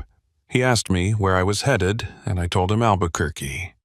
He nodded and asked what I was hauling. I told him construction materials. He seemed to consider this for a moment and then asked if I was married. The question caught me off guard, and I said no. He asked if I had family, and I said, not really. He smiled, but it didn't reach his eyes. We sat in silence for a while. I could feel him watching me, and it made my skin crawl. I asked him how long he'd lived out here, and he said a few years. I asked him what he did for a living, and he said he raised cattle, though I hadn't seen any sign of livestock. He said the cattle were on the far side of the property, and that he kept them away from the house. I nodded, but I didn't believe him. Everything about this place screamed wrong. That's when I heard footsteps coming from the back of the house. A door opened, and a woman stepped into the room. She was young, maybe early 20s, with long dark hair and a thin frame. She was wearing a faded dress that looked too big for her, and her feet were bare. She glanced at me and then quickly looked away. Ephra Holiday introduced her as his daughter, Marlene Ray Tanner. I said hello, but she didn't respond. She just stood there with her head down, like she was afraid to look at me. Ephra Holiday told Marlene Ray Tanner to fix me something to eat. She nodded and hurried into the kitchen area. I watched her move around the small space, and I noticed she was limping slightly. There was a bruise on her arm just above her elbow, dark purple against her pale skin. She didn't look at me or her father, just kept her eyes on what she was doing. She pulled out a frying pan and started cooking something on the stove. The smell of burning grease filled the room. I asked Ephra Holiday if there was a bathroom I could use, and he pointed toward a hallway. I stood up and walked in that direction. The hallway was narrow and dark, with just one door at the end. I opened it and found a small bathroom with a toilet and a sink. There was no shower, and the fixtures were old and stained. I closed the door behind me and stood there for a moment trying to collect my thoughts. Something was very wrong here and I needed to figure out what. I looked around the bathroom searching for anything that might tell me more about this place. There was nothing unusual, just a bar of soap and a threadbare towel hanging from a hook. I opened the medicine cabinet and found a few bottles of prescription medication. I couldn't read the labels in the dim light, but I pocketed one of the bottles thinking it might be useful later. I flushed the toilet and ran the water in the sink for a minute to make it sound like I'd actually used the bathroom. Then I opened the door and stepped back into the hallway. As I was walking back toward the main room, I heard voices again coming from somewhere deeper in the house. I stopped and listened. It was Aoife Holliday and Marlene Ray Tanner, and they were arguing. I couldn't make out most of what they were saying, but I caught a few words. One of them was stranger. Another was problem. And then I heard Aoife Holliday say something that made my blood run cold. He said, "We can't let him leave." I stood there, frozen, trying to process what I'd just heard. Had I misheard? Maybe he'd said something else, something that sounded like what I thought I'd heard. But deep down, I knew I hadn't. Aoife Holliday was planning to keep me here, and I had no idea why. I thought about running about, making a break for the door, and trying to get back to my truck. But I was miles from the highway with no phone and no way to call for help. If Aoife Holliday came after me, I wouldn't stand a chance. I walked back into the main room, trying to act normal.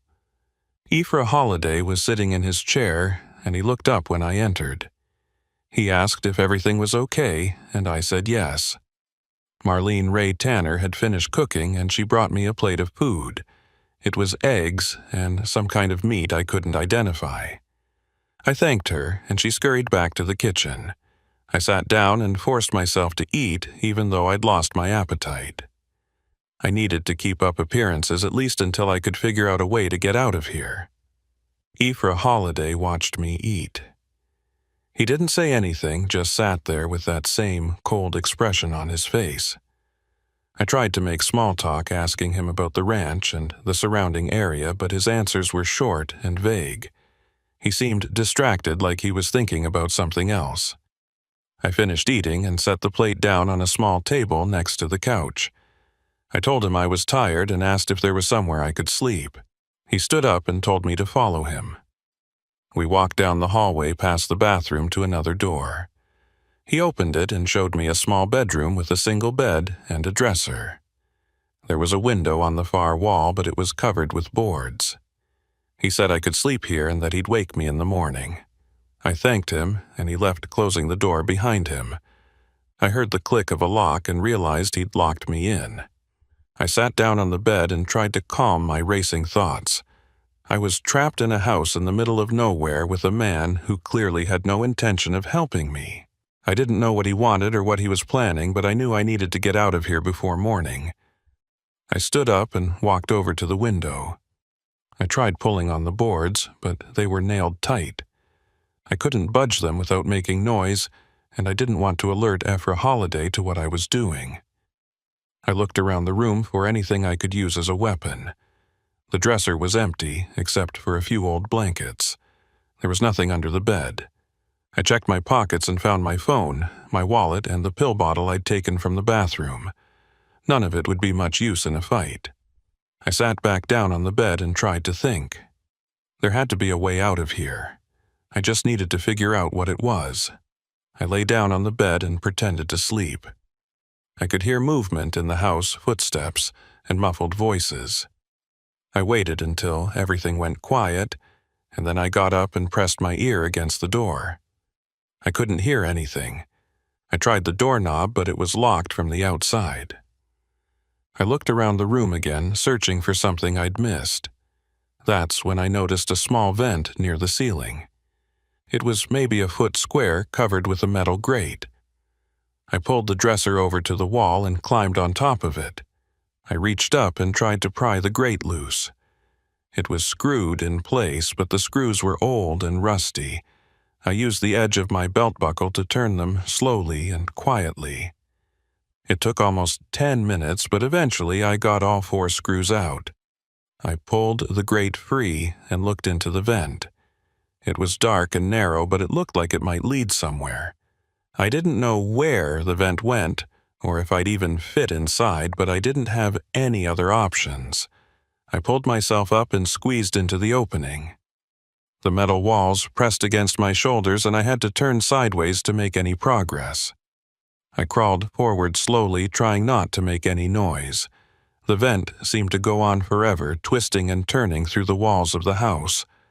I couldn't see anything in the darkness, and I had to feel my way forward with my hands. After what felt like an eternity, I saw light ahead. I crawled toward it and found another vent opening. I looked through the grate and saw I was above the main room.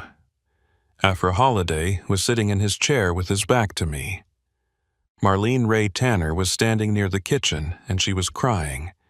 Afra Holliday was saying something to her, but I couldn't make out the words. Then he stood up and walked toward her. I watched as he grabbed her arm roughly and pulled her close. She tried to pull away, but he held her tight. I felt sick watching this. I wanted to do something to help her, but I was trapped in a vent with no way to get down. I kept crawling, hoping to find another way out. The vent continued through the ceiling and into another part of the house. I came to another opening and looked down. This one opened into what looked like a storage room. There were boxes stacked against the walls and tools hanging from hooks. And in the center of the room there was something that made my heart stop. It was a large chest freezer, the kind you'd use to store meat or vegetables. But the lid was open, and inside I could see something that wasn't food. It was a body, or at least part of one, wrapped in plastic and frozen solid. I couldn't see much detail from where I was, but I could make out the shape of a human form. I felt bile rise in my throat, and I had to fight the urge to vomit. I backed away from the vent opening and kept crawling. I needed to get out of this house, and I needed to do it now. The vent branched off in 2 directions, and I chose the one that seemed to lead toward the outside wall. I crawled as fast as I could, my hands and knees scraping against the metal. Finally, I saw another opening ahead, this one larger than the others. I crawled toward it and found myself looking out into the night air. The vent opened onto the side of the house near the roof. I squeezed through the opening and dropped down onto the porch below. The fall was only about 6 feet, but I landed hard and pain shot through my ankle. I bit back a cry and got to my feet.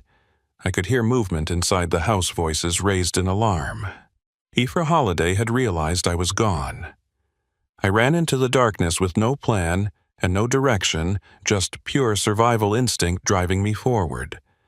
My ankle throbbed with every step, but I pushed through the pain. Behind me, I could hear the front door of the house slam open and Afra Holliday's voice shouting into the night. I didn't look back.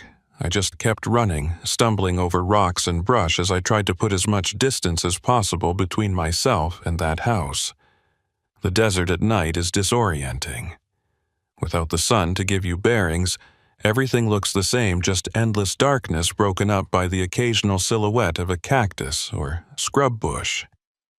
I had no idea which direction I was heading. I thought I was running toward the highway, but I could have been going parallel to it or even away from it.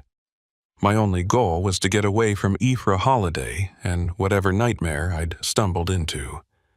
I'd been running for maybe 5 minutes when I heard the sound of an engine starting. I glanced back and saw headlights piercing the darkness. The pickup truck. Afra Holliday was coming after me. I changed direction, trying to head toward rougher terrain where a vehicle couldn't follow. My lungs were burning and my injured ankle was screaming in protest, but I couldn't stop. If he caught me, I knew I'd end up in that freezer. The headlights swept across the desert searching for me. I dropped to the ground behind a cluster of rocks and tried to control my breathing. The truck was moving slowly, methodically, covering the area in a grid pattern. I could hear the engine getting closer, and I pressed myself flat against the ground, praying he wouldn't see me. The headlights passed over my hiding spot, and for a moment I was fully illuminated. I held my breath, waiting for the truck to stop, but it kept moving. He hadn't seen me. I waited until the truck had moved past, and then I got up and started running again. This time I angled more sharply to the right, trying to circle back toward where I thought the highway might be. My sense of direction was completely shot, and I had no way to orient myself. The stars were out, but I'd never been good at navigation by constellation. I just kept moving, hoping I'd stumble across the road or see headlights from a passing vehicle. After another 10 minutes of running, I had to stop. My body was giving out. I bent over with my hands on my knees, gasping for air. My throat was raw, and my mouth tasted like copper. I dropped my water bottles back at the house, and I was already desperately thirsty. I looked around trying to find some kind of landmark or reference point, but everything looked the same. I was lost in the middle of the desert with a killer hunting me and no way to call for help. I heard the truck again. It sounded farther away now, like Ephra Holiday had moved his search to a different area. I took advantage of the distance and started walking. Running was no longer an option. My ankle had swollen inside my boot and every step was agony. I limped forward, trying to stay quiet and keep to the shadows. The temperature had dropped significantly and I was starting to shiver. My shirt was soaked with sweat and the cool night air was cutting through it like a knife. I walked for what felt like hours, but was probably only 30 or 40 minutes.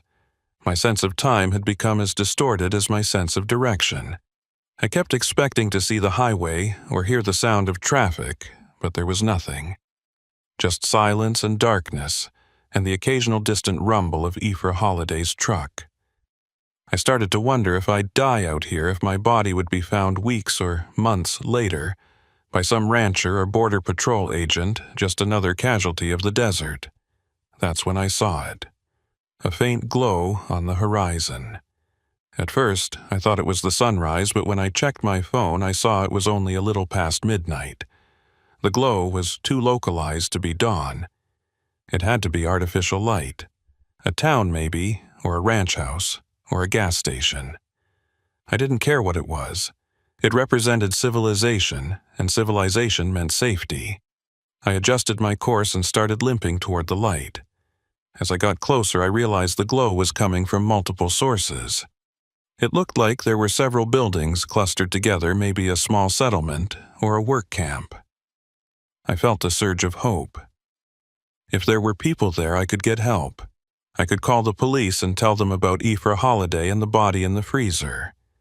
I could get medical attention for my ankle and water for my parched throat. I pushed forward, ignoring the pain and exhaustion. But as I got closer, my hope started to fade.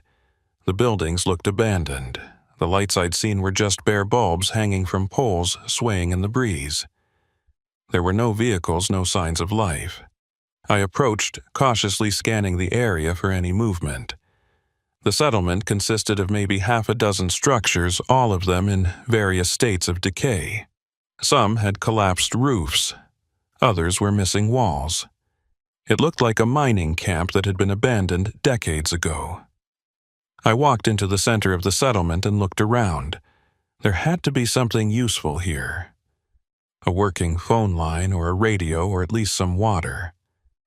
I checked the first building I came to. The door was hanging off its hinges and the interior was filled with debris. I moved to the next building and found the same thing.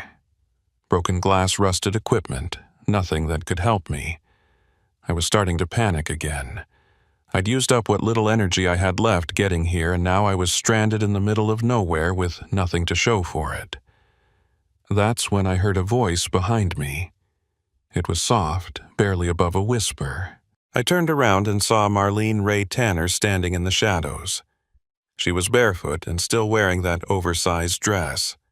Her face was pale and drawn, and she looked terrified. She told me I needed to hide, that her father was coming. I asked her what she was doing here, and she said she'd followed me. She said Ephra Holiday had sent her to track me while he searched in the truck. I didn't know whether to trust her. She was his daughter, after all. But something in her eyes told me she was telling the truth. She was as scared of him as I was, maybe more. I asked her why she was helping me, and she said she wanted to leave.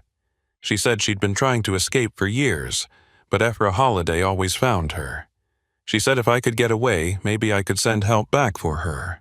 I told her to come with me, but she shook her head. She said he'd never stop looking for her, that he'd hunt us both down if we ran together. Before I could argue, I heard the sound of the truck approaching. Marlene Ray Tanner grabbed my arm and pulled me toward one of the collapsed buildings. We squeezed through a gap in the wall and crouched down behind a pile of rubble. I could hear the truck getting closer, the engine rumbling and the tires crunching over the rocky ground. The headlights swept across the settlement and I pressed myself flat against the wall. The truck stopped in the center of the settlement and the engine cut off.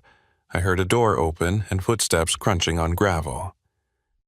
Ephra Holiday called out my name. His voice was calm, almost friendly, like he was calling a lost dog.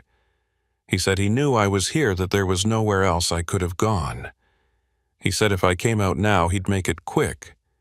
If I made him search, he'd make me suffer. I stayed silent. Marlene. Ray Tanner was trembling beside me, her breathing quick and shallow. I put a hand on her shoulder, trying to calm her, but she flinched at my touch. I realized she was more afraid of her father than she was of dying out here in the desert.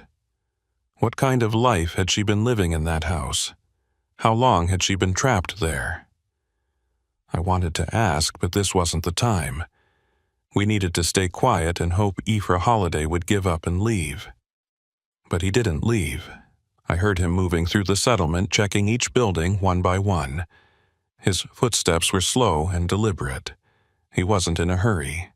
He knew I couldn't have gone far on foot, especially with an injured ankle. He had all the time in the world to find me. I looked around for another way out, but we were trapped.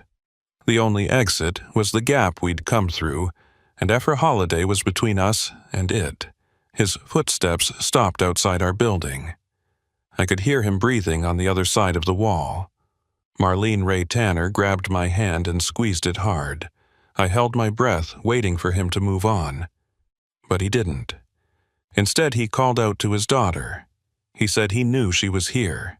He said he was disappointed in her, that she'd betrayed him. He said when he found her, she'd pay for what she'd done. Marlene Ray Tanner let out a small sob and immediately clapped her hand over her mouth. But it was too late. Ephra Holiday had heard her. I heard him moving toward the gap in the wall. I knew we had seconds before he found us. I looked around desperately for something to use as a weapon. My hand closed around a piece of rebar lying in the rubble. It was about 2 feet long and heavy. It wasn't much, but it was better than nothing.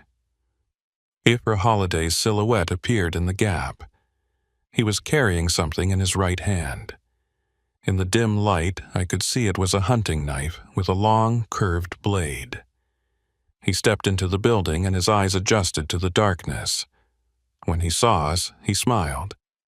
It was the same cold smile I'd seen back at the house. He told Marlene Ray Tanner to come to him. She shook her head and pressed herself against the wall. He took another step forward and raised the knife. I didn't think. I just acted. I lunged forward, swinging the rebar at his head. He saw me coming and tried to dodge, but he was too slow. The rebar connected with his shoulder with a sickening crack. He grunted in pain and stumbled backward. The knife fell from his hand and clattered on the ground. I swung again this time, aiming for his head. He ducked, and the rebar whistled past his ear and slammed into the wall, sending up a shower of sparks. Ephra Holiday recovered faster than I expected. He charged at me, driving his shoulder into my chest and knocking me backward. I hit the ground hard, and the rebar flew from my hand. He was on top of me in an instant, his hands closing around my throat. His face was inches from mine, and I could see the rage in his eyes. He was going to kill me, and there was nothing I could do to stop him. Then, Marlene Ray Tanner was there. She'd picked up the hunting knife and she drove it into her father's back. He roared in pain and released his grip on my throat. He spun around and backhanded her across the face. She fell to the ground, and the knife stayed in his back. He reached behind him trying to pull it out, but he couldn't reach it. Blood was spreading across his shirt, and he was breathing hard. I scrambled to my feet and grabbed the rebar. Aoife Holiday turned back to me and we locked eyes. For a moment, neither of us moved. Then he lunged at me again, and I swung the rebar with everything I had left. It connected with the side of his head, and he dropped like a stone. He hit the ground and didn't move. Blood pooled beneath him, mixing with the dust and debris. I stood there gasping for air, trying to process what had just happened. Marlene Ray Tanner got to her feet slowly. Her lip was bleeding, and her cheek was already starting to swell. She looked down at her father's body, and then at me. I asked her if she was okay, and she nodded. I asked her if he was dead, and she bent down to check. She put her fingers to his neck and held them there for a moment. Then she looked up at me and nodded again. I felt a wave of relief wash over me, followed immediately by a wave of nausea. I'd just killed a man. It was self-defense, there was no question about that, but it didn't make it any easier. I dropped the rebar and leaned against the wall, trying to steady myself. Marlene Ray Tanner stood up and walked over to me. She said we needed to leave, that we needed to get to the highway and find help. I nodded. She was right. We couldn't stay here. We walked out of the building and over to the pickup truck. The keys were still in the ignition. I climbed into the driver's seat and Marlene Ray Tanner got in on the passenger side. I started the engine and put the truck in gear. I had no idea which direction to go, but I figured if we drove long enough we'd hit a road eventually. I turned the truck around and started driving. We drove in silence for maybe 20 minutes. The desert stretched out in every direction, featureless and endless. I kept checking the rearview mirror, half expecting to see Aoife Holiday's body sitting up and coming after us. But there was nothing. Just darkness. Marlene Ray Tanner sat with her hands folded in her lap, staring straight ahead. I wanted to say something to comfort her, but I didn't know what. Finally, I saw lights ahead. Real lights, not just bare bulbs swaying in the breeze.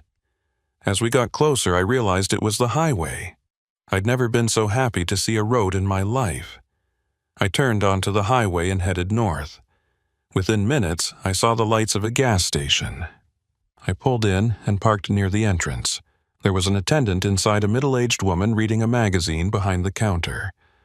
I told Marlene Ray Tanner to wait in the truck and I went inside. The attendant looked up when I came in and her eyes widened. I must have looked like hell, covered in dirt and blood with my clothes torn. I told her I needed to use the phone, that it was an emergency. She handed me the phone without asking questions. I dialed 911 and waited for the operator to answer. When she did, I told her everything. I told her about Aoife Holiday and the house and the body in the freezer. I told her about Marlene Ray Tanner and the abandoned settlement. I gave her the best description I could of where we'd been, though I wasn't sure how accurate it was. The operator told me to stay where I was, the police were on their way. She kept me on the line asking questions and making sure I was okay. I answered as best I could, but my mind was elsewhere. I was thinking about that freezer and what I'd seen inside. I was thinking about Marlene Ray Tanner and what she'd endured. I was thinking about how close I'd come to ending up dead in the desert. The police arrived about 15 minutes later. There were 3 patrol cars and an ambulance. The officers took statements from both Marlene Ray Tanner and me. They checked my ankle, which was badly swollen, and the paramedics wrapped it and gave me an ice pack. They took Marlene Ray Tanner to the hospital to get checked out.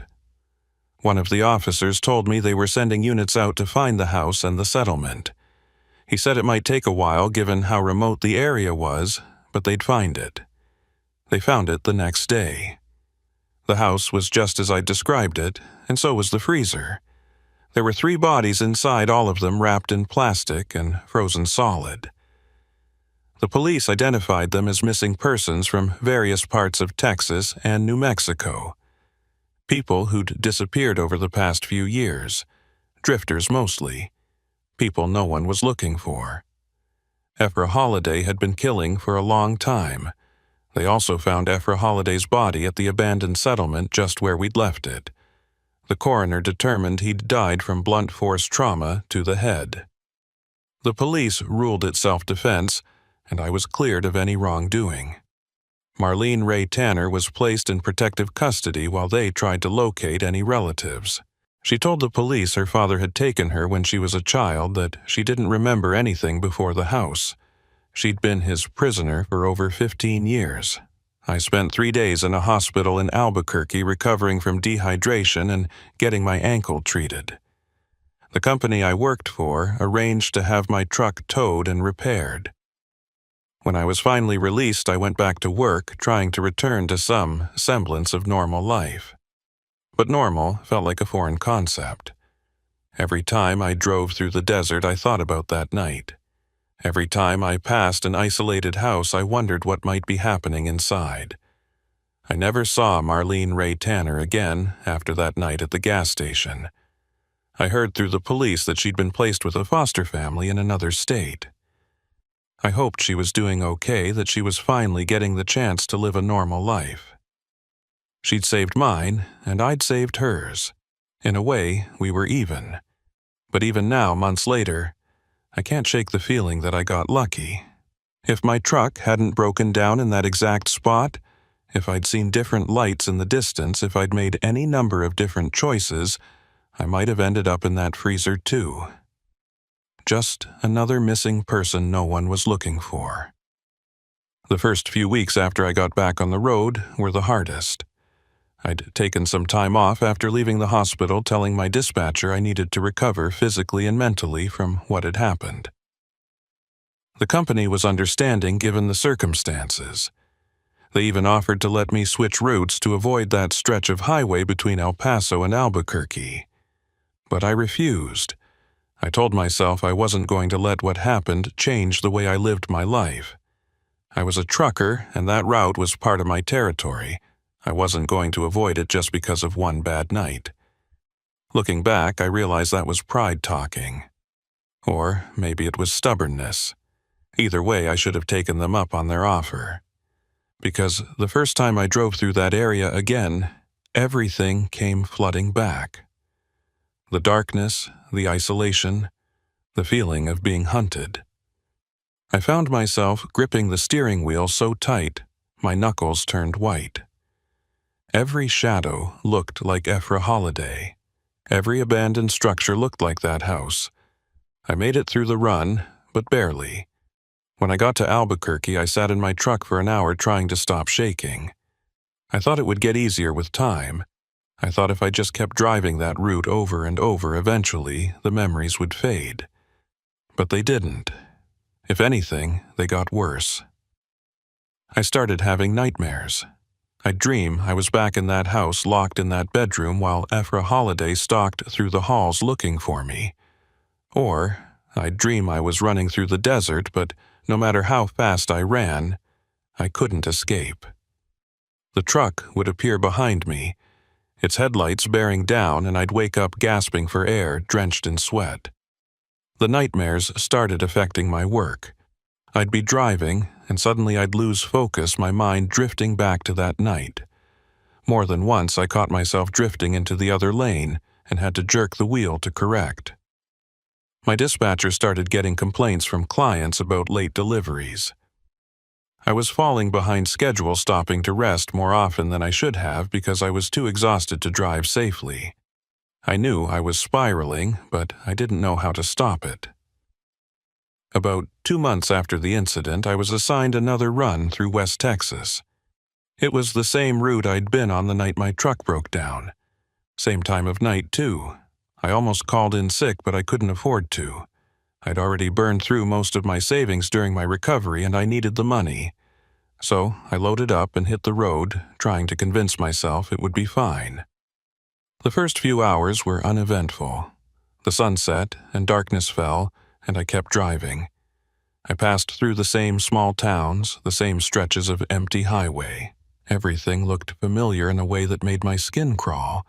I kept checking my mirrors, expecting to see something behind me, but there was nothing. Just empty road. I told myself I was being paranoid that Aoife Holiday was dead and couldn't hurt me anymore, but knowing something intellectually and feeling it emotionally are two different things. I was about an hour past El Paso when I saw something that made my heart stop. There was a vehicle pulled over on the shoulder up ahead. Its hazard lights were flashing and the hood was propped open. Someone was standing next to it, waving their arms, trying to flag me down. Every instinct I had screamed at me to keep driving, to not stop, to not get involved. But I couldn't do it. What if it was someone who genuinely needed help? What if they were stranded out here just like I'd been? I slowed down and pulled over behind the vehicle. It was an old sedan, maybe from the 90s. The person who'd been waving walked toward my truck and I got a better look at them. It was a woman, probably in her 50s, wearing jeans and a t-shirt. She looked relieved when I rolled down my window. She told me her car had overheated and that she'd been stuck here for over an hour.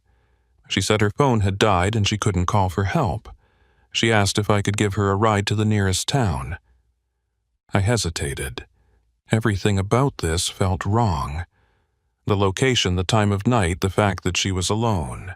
It was too similar to what had happened to me. But I looked at her face and I saw genuine fear and desperation. She wasn't acting. She was really stranded. I told her to get in and she thanked me profusely. She climbed into the passenger seat and I pulled back onto the highway. She introduced herself and told me her name, but I barely heard it. I was too busy scanning the road ahead looking for anything out of the ordinary. She must have noticed my tension because she asked if I was okay. I told her I was fine, just tired. She said she understood and thanked me again for stopping. She said most people just drove right past her. I said I knew what it was like to be stranded out here. We drove in silence for a while. I kept glancing at her out of the corner of my eye, trying to read her body language. She seemed genuine enough. She wasn't fidgeting or looking around nervously. She just sat there with her hands folded in her lap, staring out the windshield. After about 15 minutes, she asked me if I drove this route often. I said yes. She said it must get lonely all that time alone on the road. I agreed. Then she said something that made my blood run cold. She asked me if I'd heard about the bodies they'd found out in the desert a couple months back.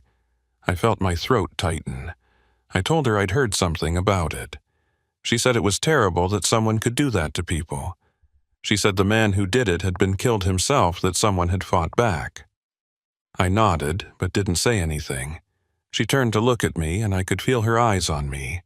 She asked if I was the one who killed him. I nearly drove off the road. I jerked the wheel and the truck swerved before I got it back under control.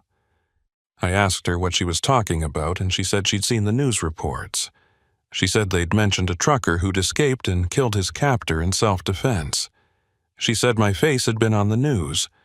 I told her she was mistaken, that it wasn't me, but she just smiled and said she understood if I didn't want to talk about it. I pulled off at the next exit and stopped at a gas station. I told her this was as far as I could take her, that she could call someone from here. She thanked me and got out of the truck. As she was walking away, she turned back and said something I'll never forget. She said I shouldn't feel guilty about what I did, that Aoife Holiday had deserved what he got. She said she'd known him years ago before he'd moved out to that house. She said he'd always been evil, that it was only a matter of time before someone stopped him. Then she walked into the gas station and disappeared. I sat there for a long time trying to process what had just happened. Who was that woman? How did she know Aoife Holiday? And why had she flagged me down specifically? It felt like more than coincidence. It felt planned. But to what end?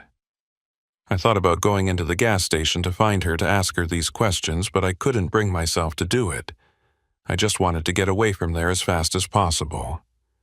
I pulled back onto the highway and continued north. The rest of the drive passed in a blur. I couldn't stop thinking about what the woman had said about Ephra Holiday being evil, about how someone needed to stop him. Had she known about the bodies? Had she known what he was doing out there in the desert? And if so, why hadn't she gone to the police? When I finally reached Albuquerque, I parked my truck and called the detective who'd handled my case. His name was on the card he'd given me at the hospital. I told him about the woman and what she'd said. He listened quietly and then asked me to describe her. I did the best I could. He was silent for a moment, and then he told me something that sent chills down my spine.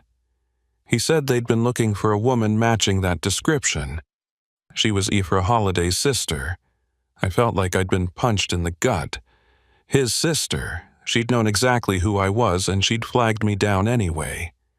Why?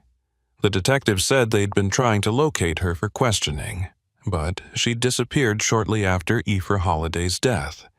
He said she might have information about other victims, about how long the killings had been going on. He asked me if she'd said anything else, anything that might indicate where she was staying or where she was headed. I told him no. After I hung up, I sat in my truck, staring at nothing. Ephra Holiday's sister had sought me out. She'd put herself in my truck alone with me, knowing what I'd done to her brother. That took either incredible courage or incredible stupidity. Or maybe it was something else. Maybe she'd wanted to see me up close to look into the eyes of the man who'd killed her brother. Maybe she'd wanted to decide for herself whether I deserved to live. The thought terrified me. What if she came back? What if she decided she wanted revenge? I started looking over my shoulder everywhere I went. Every woman I saw on the street made me wonder if it was her. I stopped sleeping through the night. I'd wake up at the slightest sound, convinced someone was breaking into my apartment. My dispatcher noticed the change. He asked me if I needed more time off, if I needed to see someone. I told him I was fine, but we both knew I was lying. 3 weeks later, I got a letter in the mail.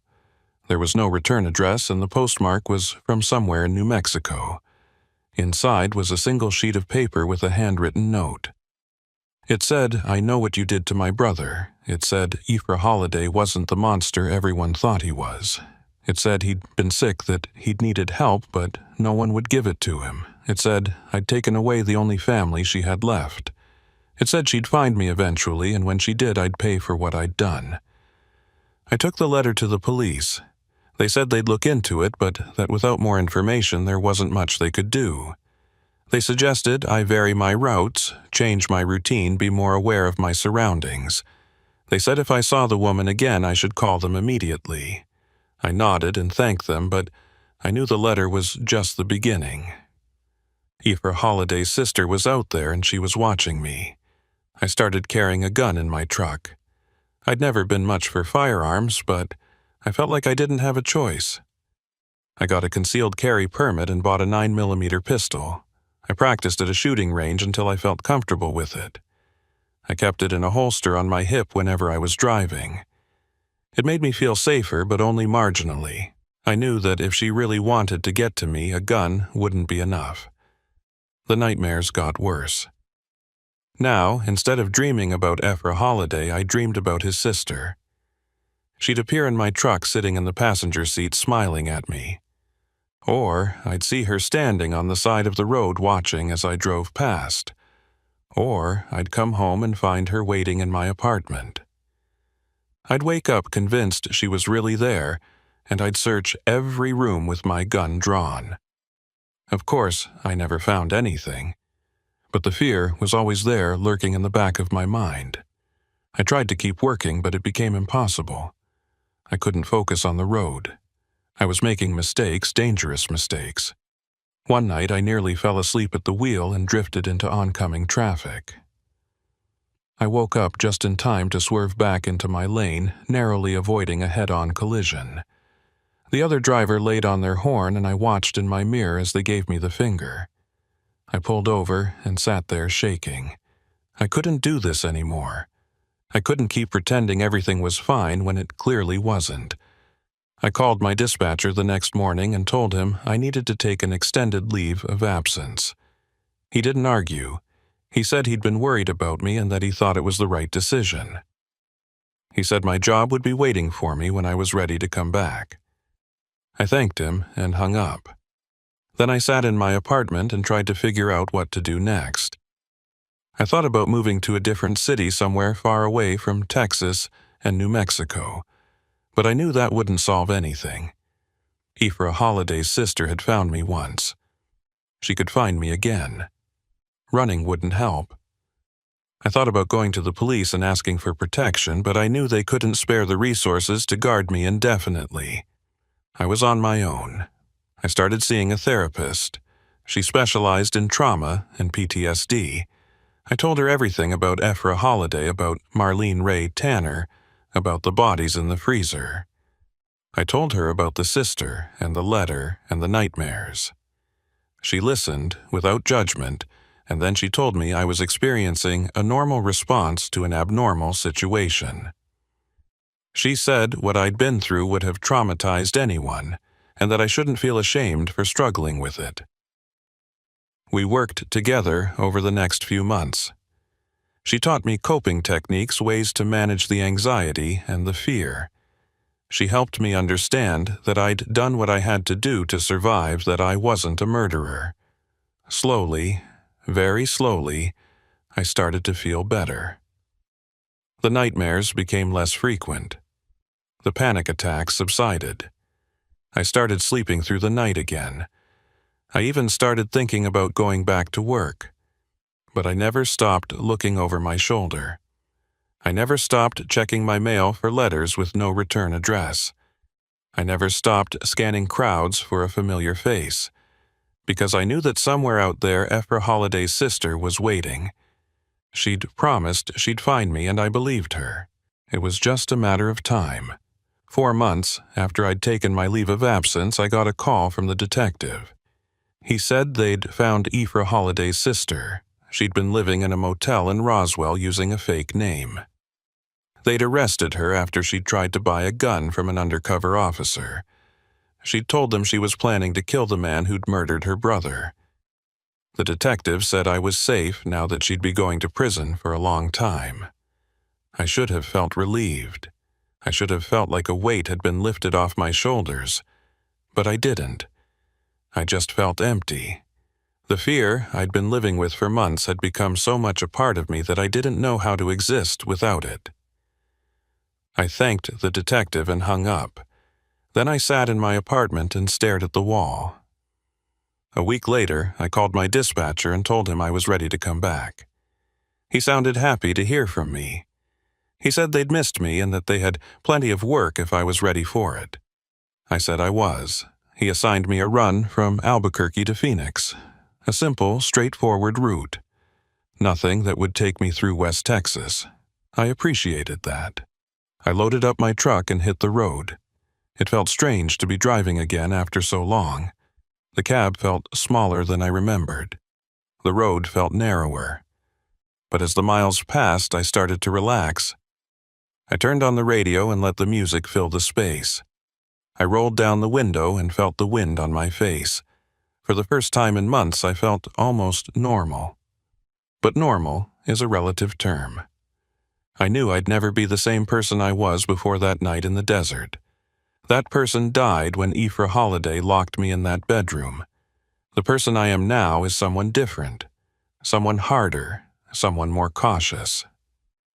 I don't stop for stranded motorists anymore. I don't take detours through unfamiliar territory. I stick to the main roads and I keep my gun close. Some people might call that paranoia. I call it survival.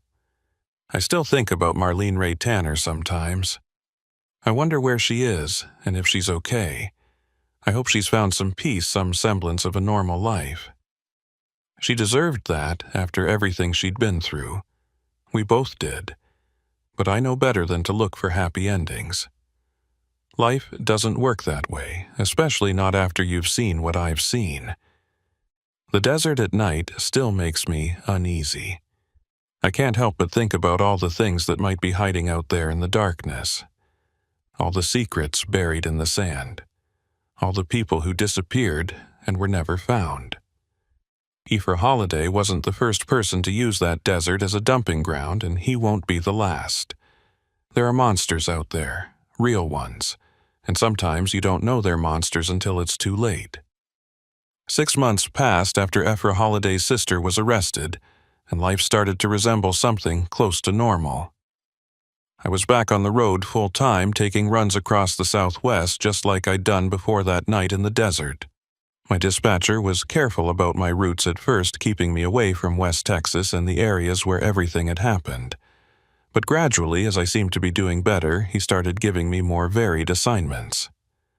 I appreciated his caution, but part of me felt like I needed to face those roads again. I needed to prove to myself that I wasn't going to let fear control my life. The nightmares had mostly stopped. I still had them occasionally, but they were less vivid, less frequent. My therapist said that was progress. She said trauma doesn't just disappear overnight, that healing is a long process with setbacks and victories. I was learning to live with what had happened, to accept it as part of my story rather than something that defined me entirely. Some days were harder than others, but I was managing. I'd started dating someone. Her name was irrelevant to this story, but she was kind and patient, and she didn't push me to talk about things I wasn't ready to discuss. She knew I'd been through something traumatic. She'd seen the scars on my hands from that night, and the way I sometimes flinched at unexpected sounds. She never asked for details, and I never offered them. It was an unspoken agreement between us, and it worked. Things were good. Or as good as they could be given everything. I'd even started thinking about the future, about maybe settling down somewhere, buying a house, getting out of the trucking business entirely. My body was starting to feel the years of driving the aches in my back and shoulders that never quite went away. I was only in my mid-30s, but I felt older. The road does that to you. It takes more than it gives. It was a Thursday night in March when everything changed again. I was hauling a load of electronics from Albuquerque to San Antonio. It was a route I'd driven dozens of times before, nothing unusual about it. The weather was clear and the traffic was light. I was making good time and I was in a decent mood. I talked to my girlfriend that morning and she'd mentioned maybe taking a trip together when I got back. Somewhere with a beach, she'd said. Somewhere we could relax. I was about 2 hours outside of Albuquerque when I saw the hitchhiker. She was standing on the shoulder with her thumb out, a small backpack at her feet. She was young, maybe early 20s, with long dark hair. Something about her looked familiar, but I couldn't place it. I drove past her without stopping. I'd learned my lesson about picking up strangers. But as I watched her shrink in my rearview mirror, I felt a pang of guilt. She looked so small and vulnerable out there alone on that empty highway. I drove for another 10 minutes and then I pulled over. I sat there with the engine idling, arguing with myself. Every rational part of my brain was screaming at me not to go back, but there was another part, a part that remembered what it was like to be stranded and desperate, that wouldn't let me just leave her there. I turned the truck around and drove back. She was still standing in the same spot when I pulled up. I rolled down my window and asked her where she was headed. She said anywhere east. I told her I could take her as far as San Antonio, and she smiled. It was a warm, genuine smile, and it made me feel better about my decision. She grabbed her backpack and climbed into the cab. She thanked me and settled into the passenger seat.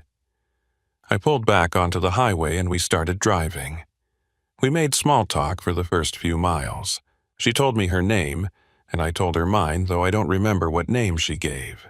She said she was traveling across the country trying to see as much of it as she could before settling down. She asked me about trucking, and I told her about the routes I drove and the places I'd been. She seemed genuinely interested, asking follow-up questions and laughing at my stories. I found myself relaxing, enjoying the conversation. But then she said something that made me tense up. She asked me if I'd ever had anything scary happen on the road. I told her, not really, just the usual stuff, bad weather, mechanical problems, nothing too dramatic. She nodded, and then she asked me if I'd heard about the trucker who'd killed that man out in the desert. She said she'd read about it online, that it had been all over the news. I felt my throat tighten. I told her I might have heard something about it, but I didn't remember the details. She turned to look at me, and I could feel her eyes studying my face. She said the trucker's name was Virgil Tanner. She said he'd escaped from a serial killer's house and killed the man in self-defense. She said it was an incredible story of survival. I kept my eyes on the road and didn't respond. She asked me if I knew him, if maybe we'd crossed paths since we both drove the same routes. I told her I didn't know any Virgil Tanner. She was quiet for a moment, and then she said that was interesting because she was looking at his driver's license right now. My blood went cold. I looked over and saw she was holding my wallet. She must have taken it from the center console when I wasn't paying attention. She opened it and showed me my license. She said she'd thought she recognized me from the photos she'd seen online. She said she'd been looking for me. I pulled over to the shoulder and stopped the truck. I turned to face her and asked her what she wanted. She smiled again, but this time it wasn't warm. It was cold, calculating. She said she wanted to know what it felt like to kill someone. She said she'd been thinking about it for a long time, wondering if she had it in her. She said when she'd heard about what I'd done, she'd become fascinated. She wanted to understand what went through my mind in that moment when I'd brought that rebar down on Aoife Holliday's skull. I told her to get out of my truck. She laughed and said no. She reached into her backpack and pulled out a knife. It wasn't a big knife, just a folding blade, maybe 4 inches long, but it was enough. She told me to keep driving. She said if I tried to stop, or if I tried to call for help, she'd use it. I believed her. There was something in her eyes, something unstable that told me she meant every word. I started driving again. My mind was racing, trying to figure out what to do. I thought about crashing the truck, deliberately driving into a ditch or a guardrail, but I didn't know if that would stop her or just make things worse.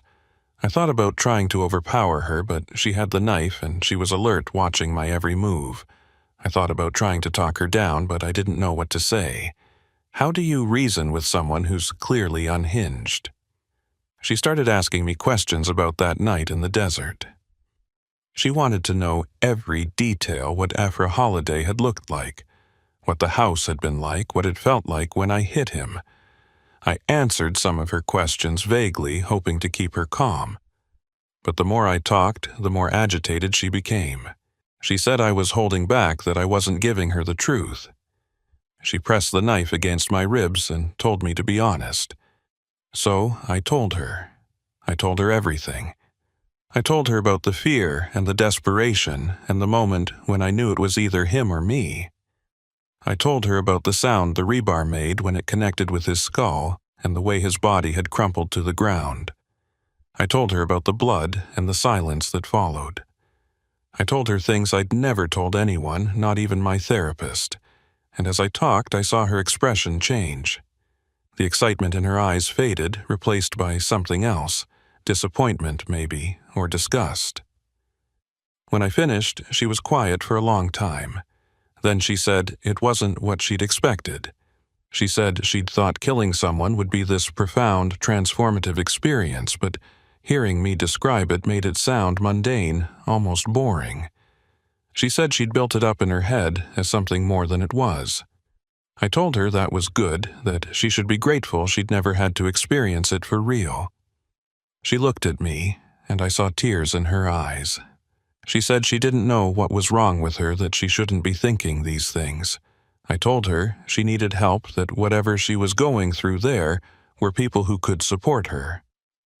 I said I'd take her to a hospital or a crisis center somewhere she could talk to professionals.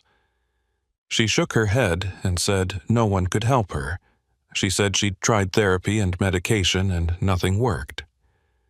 She said the thoughts were always there, lurking in the back of her mind. She said eventually she knew she'd act on them, and that terrified her. We drove in silence for a while. The knife was still pressed against my side, but her grip had loosened. I thought about trying to take it from her, but I didn't want to risk escalating the situation. Instead, I just kept driving and waiting for an opportunity. The highway stretched out ahead of us, empty and dark. There were no other vehicles, no buildings, no signs of life. It was just the two of us alone in the cab of my truck. Then she did something I didn't expect. She started crying. Not quiet tears, but full-body sobs that shook her entire frame. She pulled the knife away from me and held it in her lap. She said she was sorry, that she didn't know why she'd done this. She said she didn't want to hurt me, that she didn't want to hurt anyone. I told her it was okay, that we could figure this out together. I asked her to give me the knife, and she hesitated. For a moment, I thought she was going to hand it over. But then she looked down at the blade, and I saw her expression change again. She said she couldn't live like this anymore. She said the thoughts were too much, that they were consuming her. Before I could react, she turned the knife toward herself and pressed it against her own throat. I slammed on the brakes, and the truck screeched to a halt. The sudden stop threw her forward, and the knife clattered to the floor. I grabbed it before she could, and threw it toward the back of the cab, out of reach. She sat there sobbing with her face in her hands. I didn't know what to do. I pulled out my phone and dialed 911. I told the operator where we were and what was happening. She said help was on the way and that I should try to keep the girl calm until they arrived. I put the phone on speaker and set it on the dashboard. Then I just sat there with her while she cried. The police arrived about 20 minutes later, along with an ambulance. They took her into custody and transported her to a psychiatric facility for evaluation. One of the officers took my statement and asked if I wanted to press charges. I said no, I didn't see the point. She needed help, not punishment. The officer nodded and said he understood. He told me I could go, and I climbed back into my truck. I sat there for a while, trying to process what had just happened.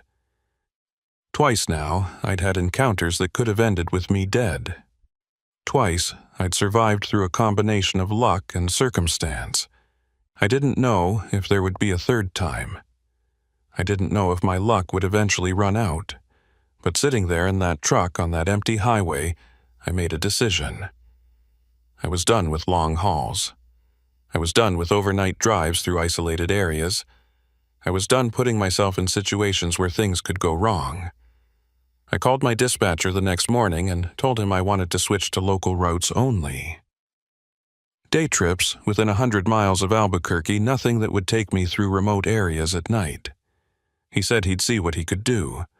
A week later, he called me back and said he'd found something. It was less money than I'd been making, but it was steady and safe. I took it without hesitation. That was 8 months ago. I still drive trucks, but now I come home every night. I sleep in my own bed next to my girlfriend. I don't have nightmares anymore, or at least not as often. I've put on some weight and my back doesn't hurt as much as it used to. I feel like I'm finally healing, like I'm finally putting that night in the desert behind me. But I still think about it. I think about Ephra Holiday and Marlene Ray Tanner and the bodies in the freezer. I think about his sister and the letter she sent me. I think about the hitchhiker and the knife pressed against my ribs. I think about all the close calls and narrow escapes, and I wonder how many more there might have been if I'd kept driving those routes. Sometimes late at night when I can't sleep, I'll go outside and look up at the stars. I'll think about all those empty highways stretching across the desert and all the people traveling on them. I'll think about the truckers driving through the night trying to make their deliveries on time.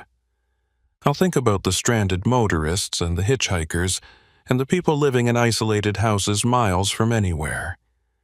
And I'll wonder what stories they could tell if anyone asked. Because the thing about the road is that everyone has a story. Everyone who drives those highways has seen something or experienced something that changed them. Some stories are worse than others. Some people never make it home to tell their stories at all. I was lucky. I survived. But luck only goes so far. Eventually, it runs out. I got a call last week from a number I didn't recognize. I almost didn't answer, but something made me pick up. It was Marlene Ray Tanner. I hadn't heard from her since that night at the gas station, and hearing her voice after all this time was surreal. She said she'd tracked down my number through the police department. She said she wanted to thank me for saving her life. She said she was doing better, that she'd been in therapy and was learning to cope with everything that had happened to her. I told her I was glad to hear it. She asked me how I was doing, and I told her I was okay. We talked for a few minutes, catching up on each other's lives. Then she said something that made my stomach turn. She said she'd been having dreams about her father.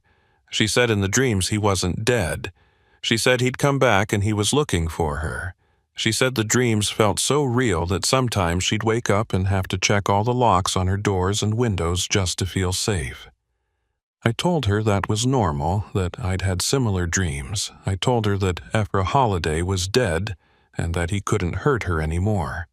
But even as I said it, I wondered if I believed it myself. Because the truth is, some people don't stay dead. Not really. They live on in your memories, in your nightmares, in the way you look over your shoulder when you're walking alone at night. Ephra Holliday died that night in the abandoned settlement, but in some ways he's still alive. He's still out there in the desert waiting. Marlene Ray Tanner said she had to go. She said she'd call me again sometime. I told her to take care of herself, and she said the same to me. After we hung up, I sat there staring at my phone.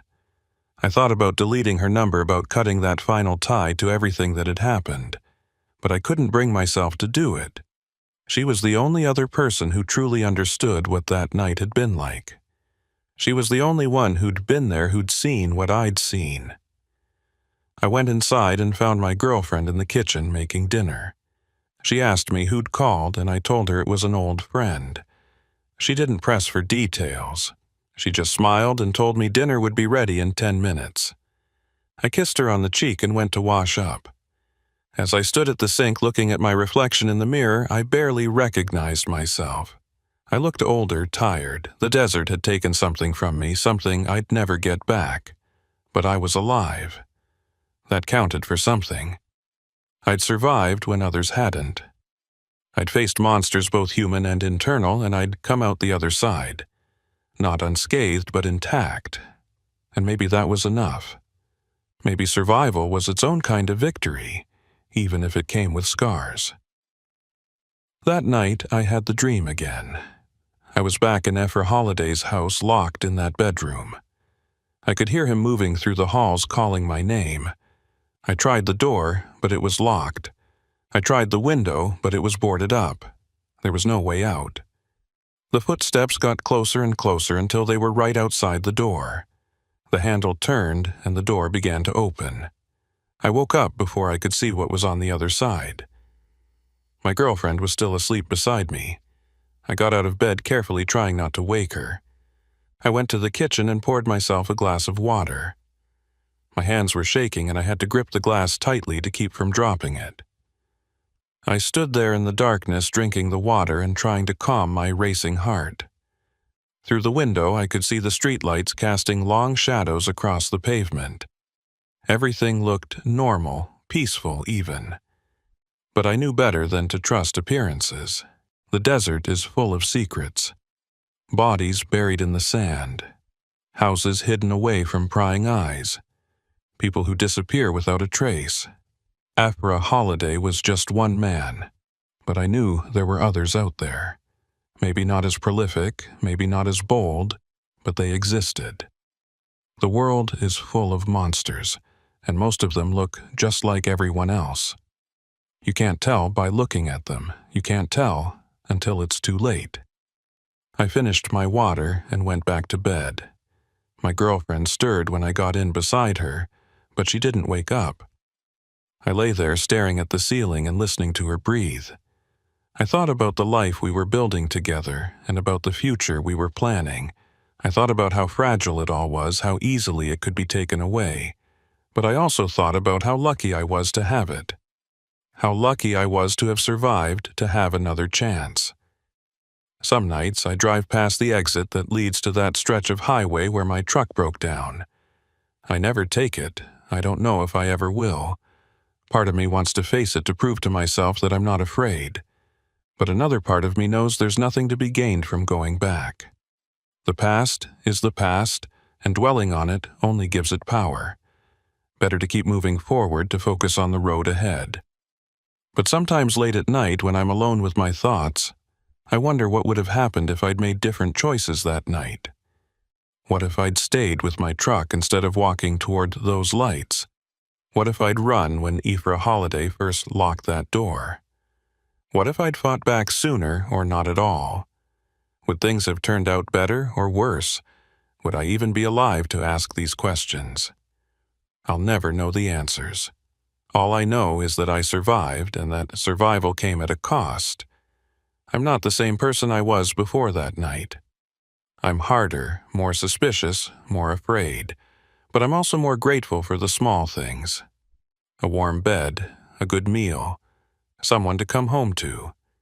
These things matter more now than they used to. They matter because I know how easily they can be taken away. The road is still out there. Those empty highways stretching across the desert. The darkness that swallows everything beyond the reach of your headlights. The isolation that makes you feel like you're the only person left in the world. I don't miss it, but I understand why some people need it, why they can't imagine doing anything else. The road gets into your blood, and it never fully leaves. You can walk away, but you'll always feel its pull. I won't go back, though. Not to those long overnight hauls through remote areas. Not to that life of isolation and uncertainty. I've had my fill of the desert and its secrets. I've seen what hides out there in the darkness, and I don't need to see it again. Some experiences change you in ways you can't undo. Some nights stay with you forever. But I'm still here, still driving, still moving forward. And maybe that's all any of us can do. Keep moving, keep surviving, keep hoping that the monsters will stay in the darkness where they belong. Because if there's one thing I learned from that night in the desert, it's this. The monsters are real, and sometimes they're closer than you think. My name is Harlan Boyett, and I've been running freight along the California-Mexico border for close to 13 years. I've seen just about everything you can see on these roads, from Border Patrol checkpoints that stretch for miles to immigrant groups crossing through the desert at night. I've hauled everything from produce to furniture to electronics, and I've done it all without incident. I keep my head down, do my job, and get paid. That's the way I like it. No drama, no complications, just the road and the cargo and the paycheck at the end. That all changed last November on a stretch of highway about 30 miles north of the border. It was a Tuesday afternoon, and I was deadheading back to San Diego after dropping a load in Calexico. Deadheading means driving with an empty trailer, which most drivers hate because you're burning fuel without making money. But it's part of the job, and I'd learned to accept it. The weather was clear, and the traffic was light. I had my radio tuned to a talk station, and I was half listening to some political discussion I didn't care about. I was tired, but not dangerously so. I'd gotten a decent night's sleep, and I'd only been on the road for a few hours. I was maybe 20 miles outside of Calexico when I saw it. There was a semi pulled over on the shoulder ahead. At first, I thought maybe the driver was taking a break or checking something on the trailer. But as I got closer, I noticed something off. The truck was sitting at an odd angle, like one of the tires had blown out. The driver's side door was hanging open, and there was no one visible in or around the vehicle. I slowed down as I passed and looked for any sign of the driver, but I didn't see anyone. I should have kept driving. I know that now. But something about the scene bothered me. The truck looked abandoned, but it also looked recent. There was no dust covering it, no signs of weathering. It couldn't have been sitting there for more than a few hours. I thought maybe the driver had gone for help, or maybe they'd gotten a ride from someone.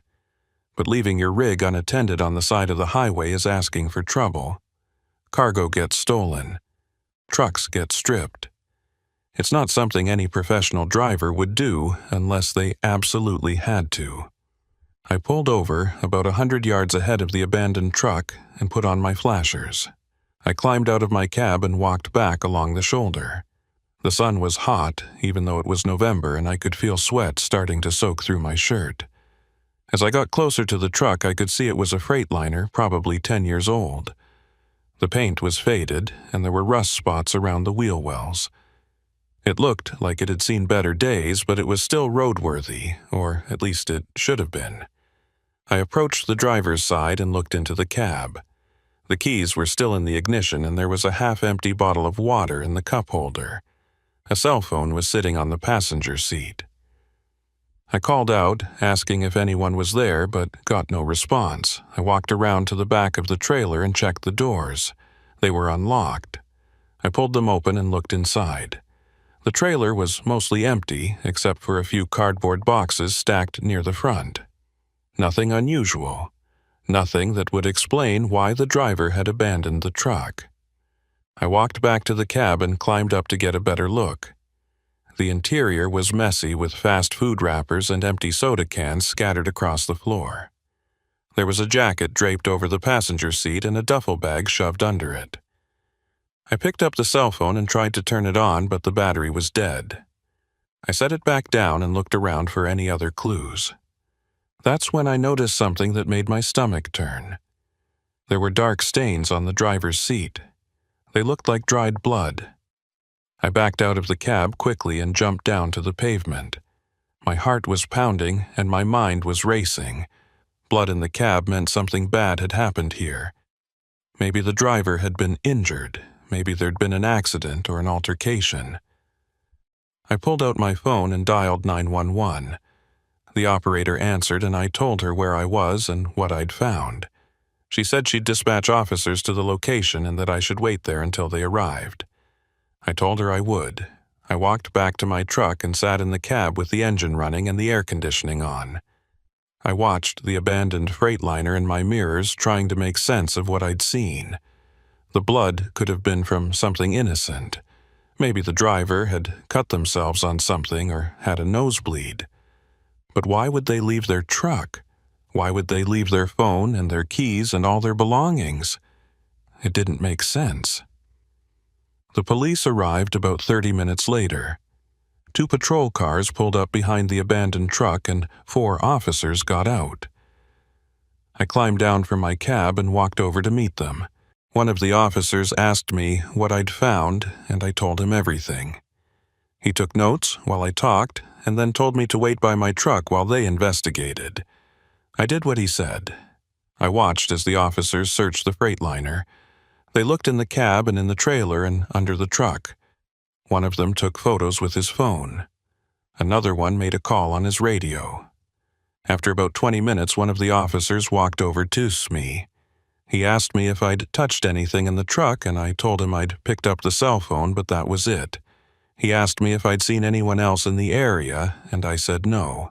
He thanked me for calling it in and said I was free to go. He gave me his card and told me to call if I remembered anything else. I climbed back into my truck and pulled onto the highway. As I drove away, I kept looking in my mirrors at the abandoned Freightliner and the officers swarming around it. I had a bad feeling about the whole thing. Something terrible had happened there and I'd stumbled right into the middle of it. I tried to shake off the feeling and focus on the road, but I couldn't. The image of those bloodstains kept flashing through my mind.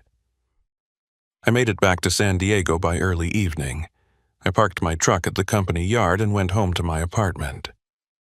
I tried to relax, tried to watch TV and forget about what I'd seen, but it was impossible.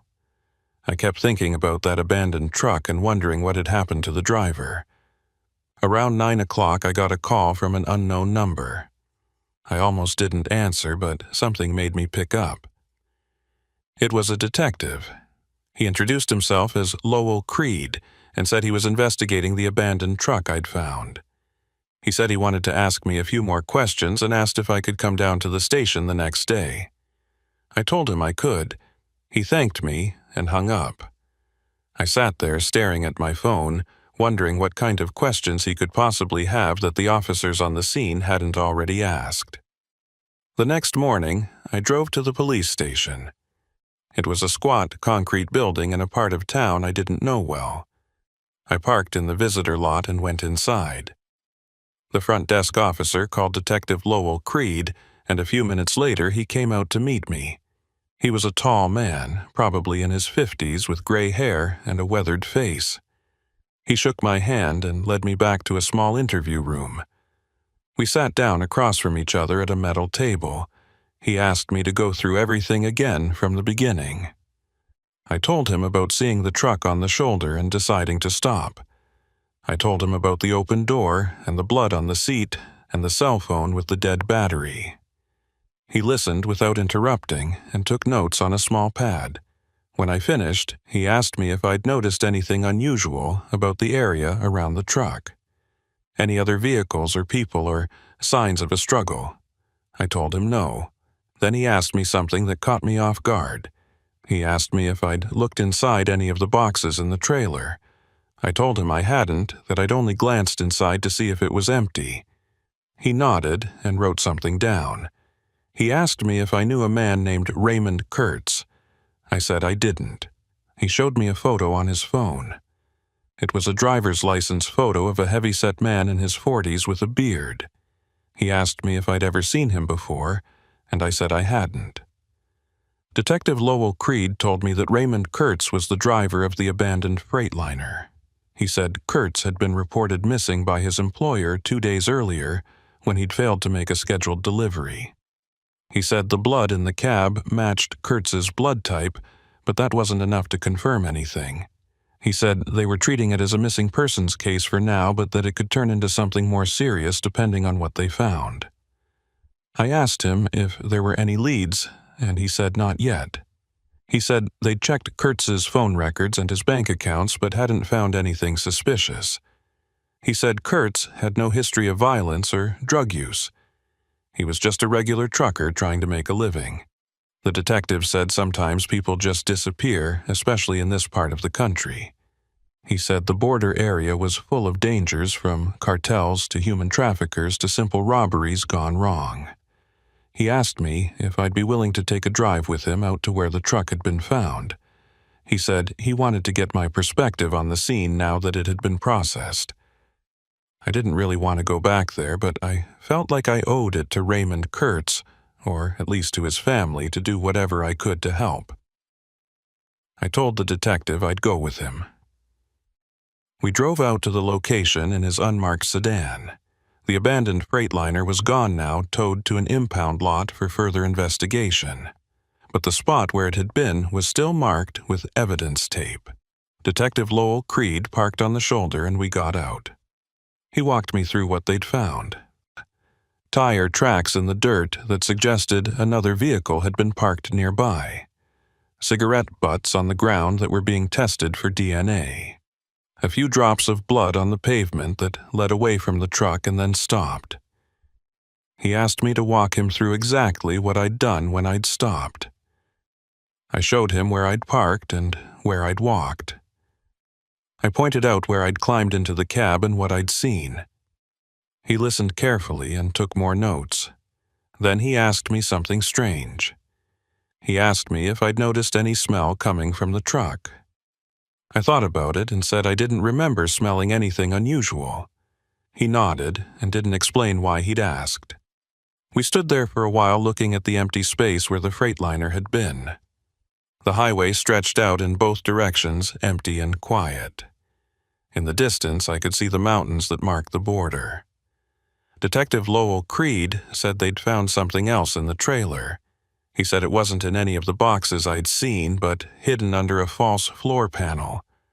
He said they'd found personal belongings, wallets, IDs, photographs. He said they belonged to at least 7 different people. I felt a chill run down my spine despite the heat. I asked him what that meant, and he said they didn't know yet. He said none of the IDs matched any current missing persons reports. He said they were running the names through databases trying to find any connection. He said it was possible Raymond Kurtz was involved in something illegal. Or it was possible he'd stumbled onto something and paid the price for it. Either way, the detective said this case was more complicated than it had first appeared. He drove me back to the station and thanked me for my help. He gave me another card and told me to call if I thought of anything else, no matter how small. I promised I would. I drove back to my apartment and spent the rest of the day trying to process what he'd told me. 7 people, 7 sets of belongings hidden in a truck. What had Raymond Kurtz been mixed up in? And where was he now? That night I couldn't sleep. I kept thinking about those personal belongings hidden under the floor of the trailer. I thought about the people they'd belonged to and what might have happened to them. I thought about Raymond Kurtz and whether he'd been a victim or a perpetrator. The line between the two seemed blurry. I'd seen enough in my years on the road to know that people aren't always what they seem. Good people do bad things. Bad people sometimes have good reasons. 3 days later, Detective Lowell Creed called me again. He said they'd identified some of the people whose belongings had been found in the truck. He said they were all immigrants who'd crossed the border illegally within the past year. He said none of them had been reported missing because their families assumed they'd made it safely into the country and were just lying low. He said the working theory now was that Raymond Kurtz had been involved in human smuggling and that something had gone wrong during a transport. I asked him if they'd found Kurtz yet, and he said no. He said they'd expanded the search area and brought in search dogs, but there was no trace of him. He said it was like he'd vanished into thin air. He asked me again if I was sure I hadn't seen anything unusual when I'd stopped at the truck. Any other vehicles, any people, anything at all. I told him I was sure, but that wasn't entirely true. As I sat there on the phone with Detective Lowell Creed, I remembered something I'd forgotten to mention. When I'd been standing by the abandoned freightliner waiting for the police to arrive, I'd seen a car pass by slowly. It was a dark sedan with tinted windows. It had slowed down as it approached, and the driver had looked at me. I couldn't see their face through the tint, but I could feel them watching me. Then the car had sped up and driven away. At the time, I'd thought nothing of it. People slow down to look at accidents and abandoned vehicles all the time. But now, thinking back on it, the way that car had slowed down felt deliberate. Like whoever was inside had been checking to see who I was and what I was doing there. I told Detective Lowell Creed about the car. He asked me if I could remember anything else about it. The make or model or the license plate. I told him I couldn't, that it had all happened too fast. He said that was okay, that it might be important or it might be nothing. He said he'd add it to the case file. We hung up, and I sat there feeling like I'd failed somehow. Like I should have paid more attention, should have noticed more details. Over the next few weeks, I tried to get back to my normal routine. I took loads up and down the coast from San Diego to Los Angeles to San Francisco. I tried not to think about Raymond Kurtz or the abandoned freightliner or the 7 people whose belongings had been found in the trailer. But it was always there in the back of my mind. Every time I passed another semi on the highway, I wondered what they were carrying. Every time I saw someone pulled over on the shoulder, I wondered if they were in trouble. I started noticing things I'd never paid attention to before. Cars that seemed to be following me for too long. Vehicles parked in rest stops with people sitting inside just watching. Faces at truck stops that looked familiar even though I was sure I'd never seen them before. I told myself I was being paranoid, that the stress of what had happened was making me see threats where there were none. But I couldn't shake the feeling that something was watching me, that I'd seen something I wasn't supposed to see and that someone knew about it. Then one night, about a month after I'd found the abandoned truck, I got a visitor. I was sitting in my apartment eating a microwaved dinner and watching the news when someone knocked on my door. It was late, maybe 10 o'clock, and I wasn't expecting anyone. I looked through the peephole and saw a woman standing in the hallway. She was thin and pale with dark hair pulled back in a ponytail. She was wearing jeans and a dark jacket, and she kept looking over her shoulder like she was afraid someone might be following her. I didn't recognize her, but something about her demeanor made me open the door anyway. She asked me if I was Harlan Boyette, and I said yes. She asked if she could come in and talk to me. I asked her who she was, and she said her name was Inez Marrow. She said she had the information about Raymond Kurtz and the truck I'd found on the highway. That got my attention. I stepped aside and let her in. She walked past me quickly, and I closed the door behind her. She stood in the middle of my living room looking around like she was checking for exits or hidden cameras. I asked her how she'd found me, and she said it hadn't been hard. She said my name had been in the police report and that finding someone's address isn't difficult if you know where to look. I asked her what she wanted, and she said she needed to tell someone what she knew before it was too late. She said she'd tried going to the police, but she was afraid they wouldn't believe her, or worse, that they'd put her in danger by investigating. She said I was involved whether I wanted to be or not, and that I deserved to know the truth. I told her to sit down, and she did. She perched on the edge of my couch with her hands clasped in her lap. I sat across from her in my recliner and waited for her to speak. She took a deep breath, and then she told me her story. She said she'd been living in Mexicali for the past 3 years, working odd jobs and trying to save enough money to bring her family north. She said about 6 months ago she'd been approached by a man who offered her a job. He said he needed people to help coordinate transports across the border. He said the pay was good and the work was simple. All she had to do was make phone calls and pass along information. Inez Marrow said she'd known it was illegal, but she'd been desperate. She said she'd taken the job thinking it would only be for a few months until she had enough money saved. But once she was in, she couldn't get out. She said the people running the operation weren't the kind of people you said no to. She said she'd seen what happened to people who tried to leave or who talked to the wrong people. She said they disappeared and no one asked questions. She said Raymond Kurtz had been part of the operation. He'd been one of the drivers who transported people across the border hidden in his trailer. She said he'd been doing it for years and that he was good at it. He knew the routes and the checkpoints and how to avoid attention. She said he'd moved hundreds of people, maybe more. But then something had changed. She said about 2 months ago, Kurtz had started asking questions. He'd wanted to know where the people were going after he dropped them off. He'd wanted to know who was in charge and how the money was being split. Inez Marrow said asking questions was dangerous. She said the people running the operation didn't like it when their drivers got curious. She said they'd warned Kurtz to keep his head down and do his job, but he hadn't listened. She said the last time she'd seen him, he'd told her he was getting out. He said he'd found something that proved the operation was more than just smuggling. He said he was going to the police. She'd begged him not to, but he'd insisted. He said he couldn't keep doing this knowing what he knew.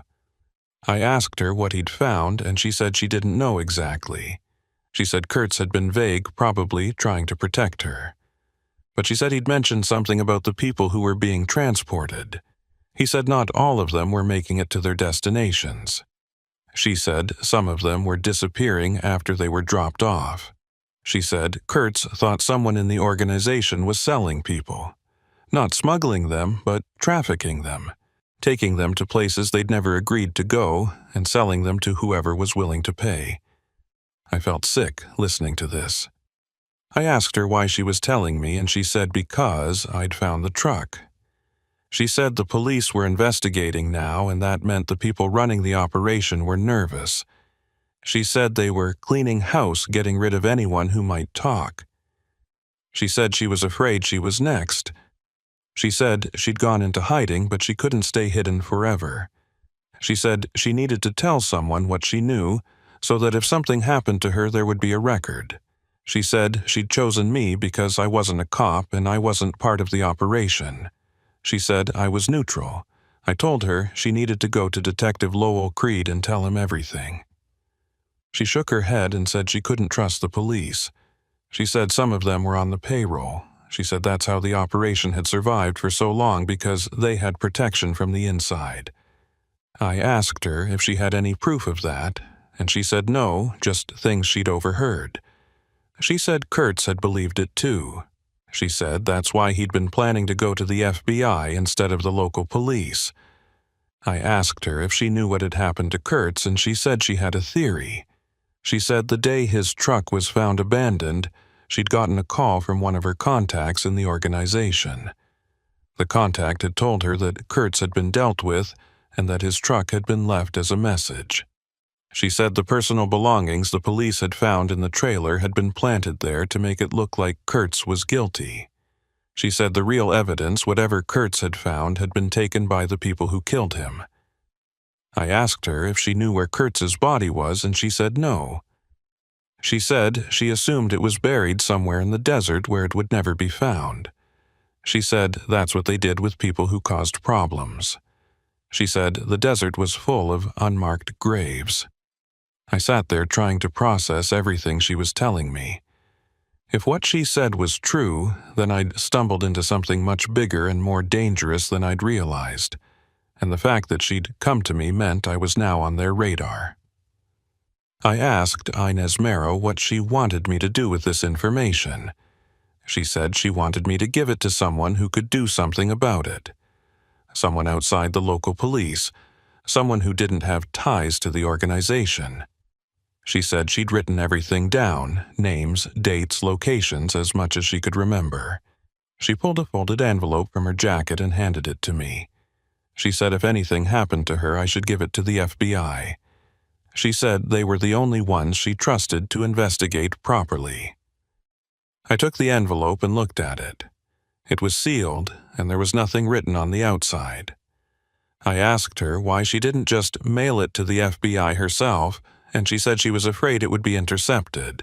She said she'd been followed for the past week. She said she'd seen the same cars in different places. She said she'd gotten phone calls from unknown numbers where no one spoke, just breathed into the phone. She said they were watching her, waiting for her to make a mistake. I asked her where she was staying, and she said she couldn't tell me. She said the less I knew, the safer I'd be. She stood up and headed for the door. I followed her and asked her what she was going to do now. She said she was going to keep running and hope she could stay ahead of them long enough. She said maybe once the FBI had the information they could protect her, but until then she was on her own. She opened the door and looked out into the hallway. She turned back to me and said I should be careful. She said by finding that truck I'd put myself in the middle of something dangerous. She said I should watch my back and trust no one. Then she was gone. I stood in the doorway, watching her walk down the hall and disappear around the corner. I closed the door and locked it. I looked down at the envelope in my hands. It felt heavy, heavier than it should have for just a few sheets of paper. I thought about opening it, but I decided against it. The less I knew, the better. I put the envelope in a drawer in my kitchen and tried to forget about it. But I couldn't. Every time I closed my eyes, I saw Inez Marrow's face, pale and frightened. I saw Raymond Kurtz's abandoned truck with blood on the seat. I saw those personal belongings hidden under the false floor. I didn't sleep that night. I sat in my living room with all the lights on, and my phone in my hand ready to call 911 if I heard anything suspicious. But the night passed quietly. When morning came, I was exhausted, but I dragged myself to the shower and got ready for work. I had a load to pick up in Los Angeles, and I couldn't afford to miss it. I thought about calling Detective Lowell Creed and telling him about Inez Marrow's visit, but I remembered what she'd said about not trusting the local police. I decided to wait until I had more information. I drove to Los Angeles and picked up my load. It was a simple run back to San Diego with a delivery scheduled for the next morning. I tried to focus on driving, tried to keep my mind occupied with the road and the traffic, but I couldn't stop thinking about what Inez Marrow had told me. If she was right, then Raymond Kurtz had been murdered for trying to expose a human trafficking ring. And the people who killed him were still out there, still operating. And now they might be after her, and possibly after me. I was about halfway back to San Diego when I noticed a car following me. It was a dark sedan with tinted windows. It had been behind me for the past 20 miles, staying a consistent distance back. At first, I thought it was just coincidence, but when I changed lanes, it changed lanes too. When I sped up, it sped up. When I slowed down, it slowed down. My heart started racing and I felt sweat break out on my forehead. I thought about the car I'd seen the day I found Raymond Kurtz's truck, the one that had slowed down to look at me. I couldn't be sure it was the same car, but the similarities were too much to ignore. I pulled off at the next exit and drove into a gas station. The sedan followed me off the highway, but it didn't pull into the station. It drove past slowly, and I watched it disappear down the street. I parked at one of the pumps and sat there trying to calm down. Maybe I was being paranoid. Maybe it was just another driver who happened to be going the same direction. But I couldn't shake the feeling that I was being watched, that someone was keeping tabs on me. I filled up my tank and used the restroom. When I came back out, I looked around for the sedan, but I didn't see it. I climbed back into my truck and pulled back onto the highway. I kept checking my mirrors for the next hour, but the sedan didn't reappear. By the time I reached San Diego, I'd almost convinced myself I'd imagined the whole thing. Almost. I made my delivery the next morning and then headed back to my apartment.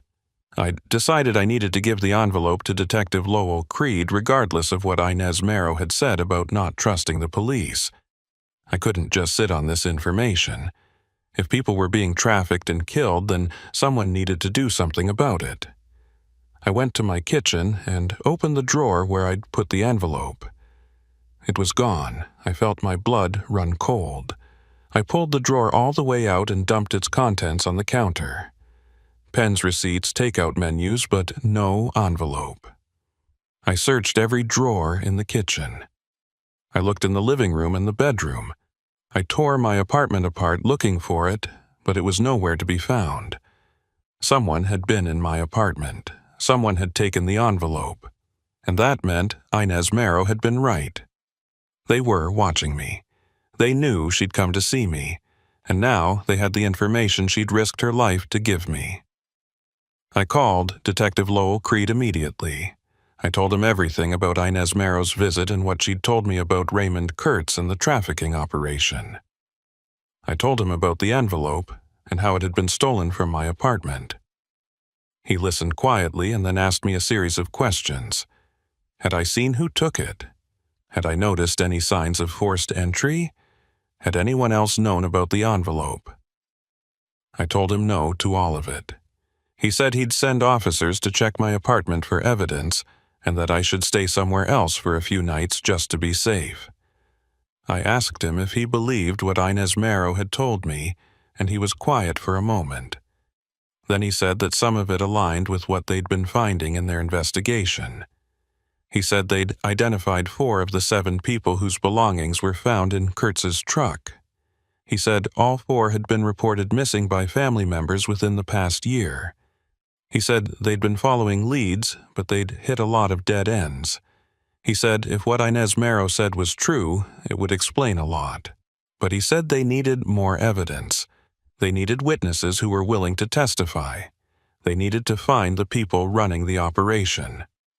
I asked him if he'd heard of Inez Marrow before, and he said no. He asked me to describe her, and I did the best I could. He said he'd run her name through their databases and see what came up.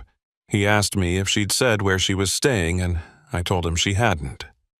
He said that was probably for the best. He said if she was right about there being corrupt cops in the department, then the less information in the system, the better. He said he'd reach out to the FBI and see if they could get involved. He said this was bigger than his department could handle alone. The officers came to my apartment that afternoon. They dusted for prints and checked for signs of forced entry. They didn't find anything. Whoever had broken in had been professional.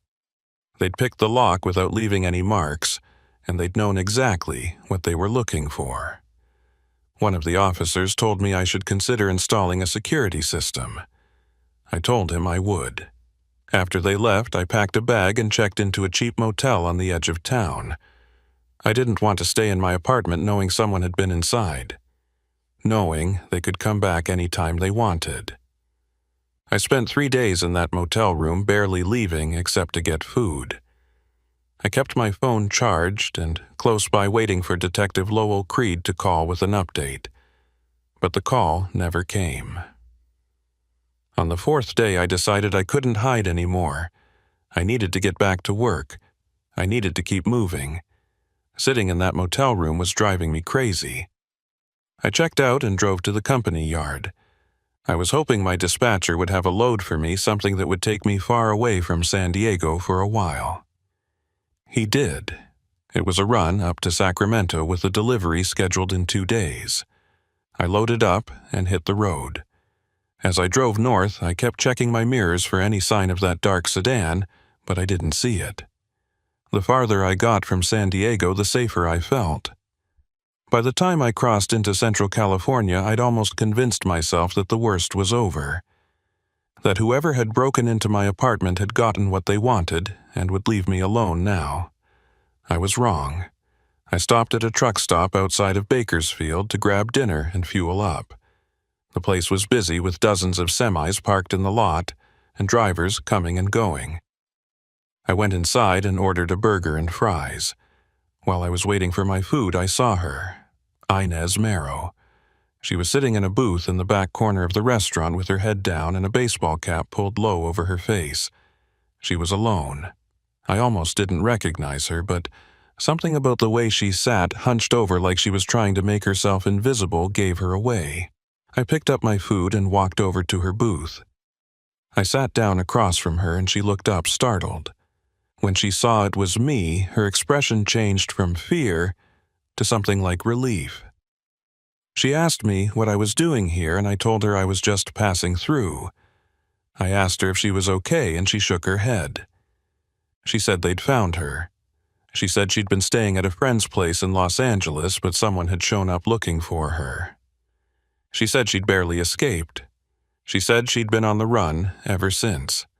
I told her about the envelope being stolen from my apartment, and her face went pale. She said that was bad. She said the envelope had contained everything she knew: names, dates, locations. She said without it, there was no evidence. She said she'd been stupid to think she could trust anyone with it. I told her I'd given all the information to a detective and that he was going to contact the FBI. She asked me if I trusted him, and I said I thought so. She said I better hope I was right because if he was dirty, we were both dead.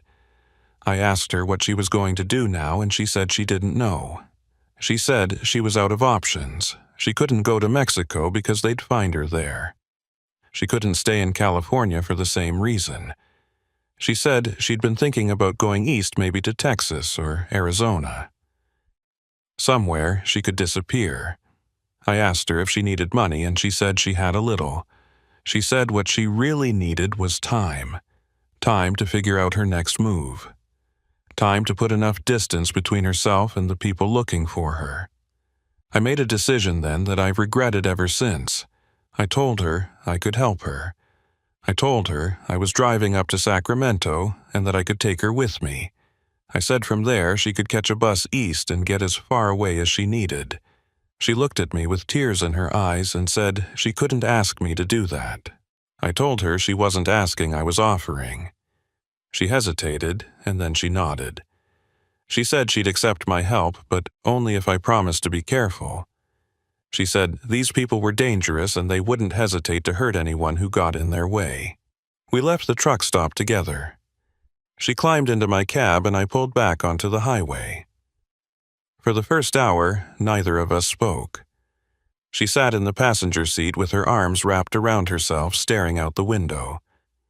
I kept checking my mirrors, half expecting to see that dark sedan appear behind us. But the highway stayed clear. Around midnight, she fell asleep.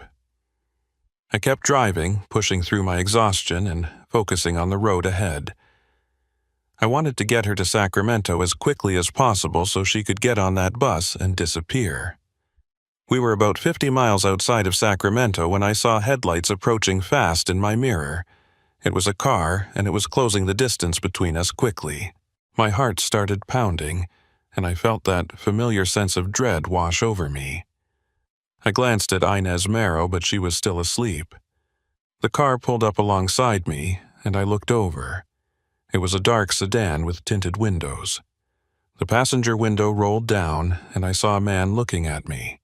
He was wearing a black jacket and sunglasses even though it was the middle of the night.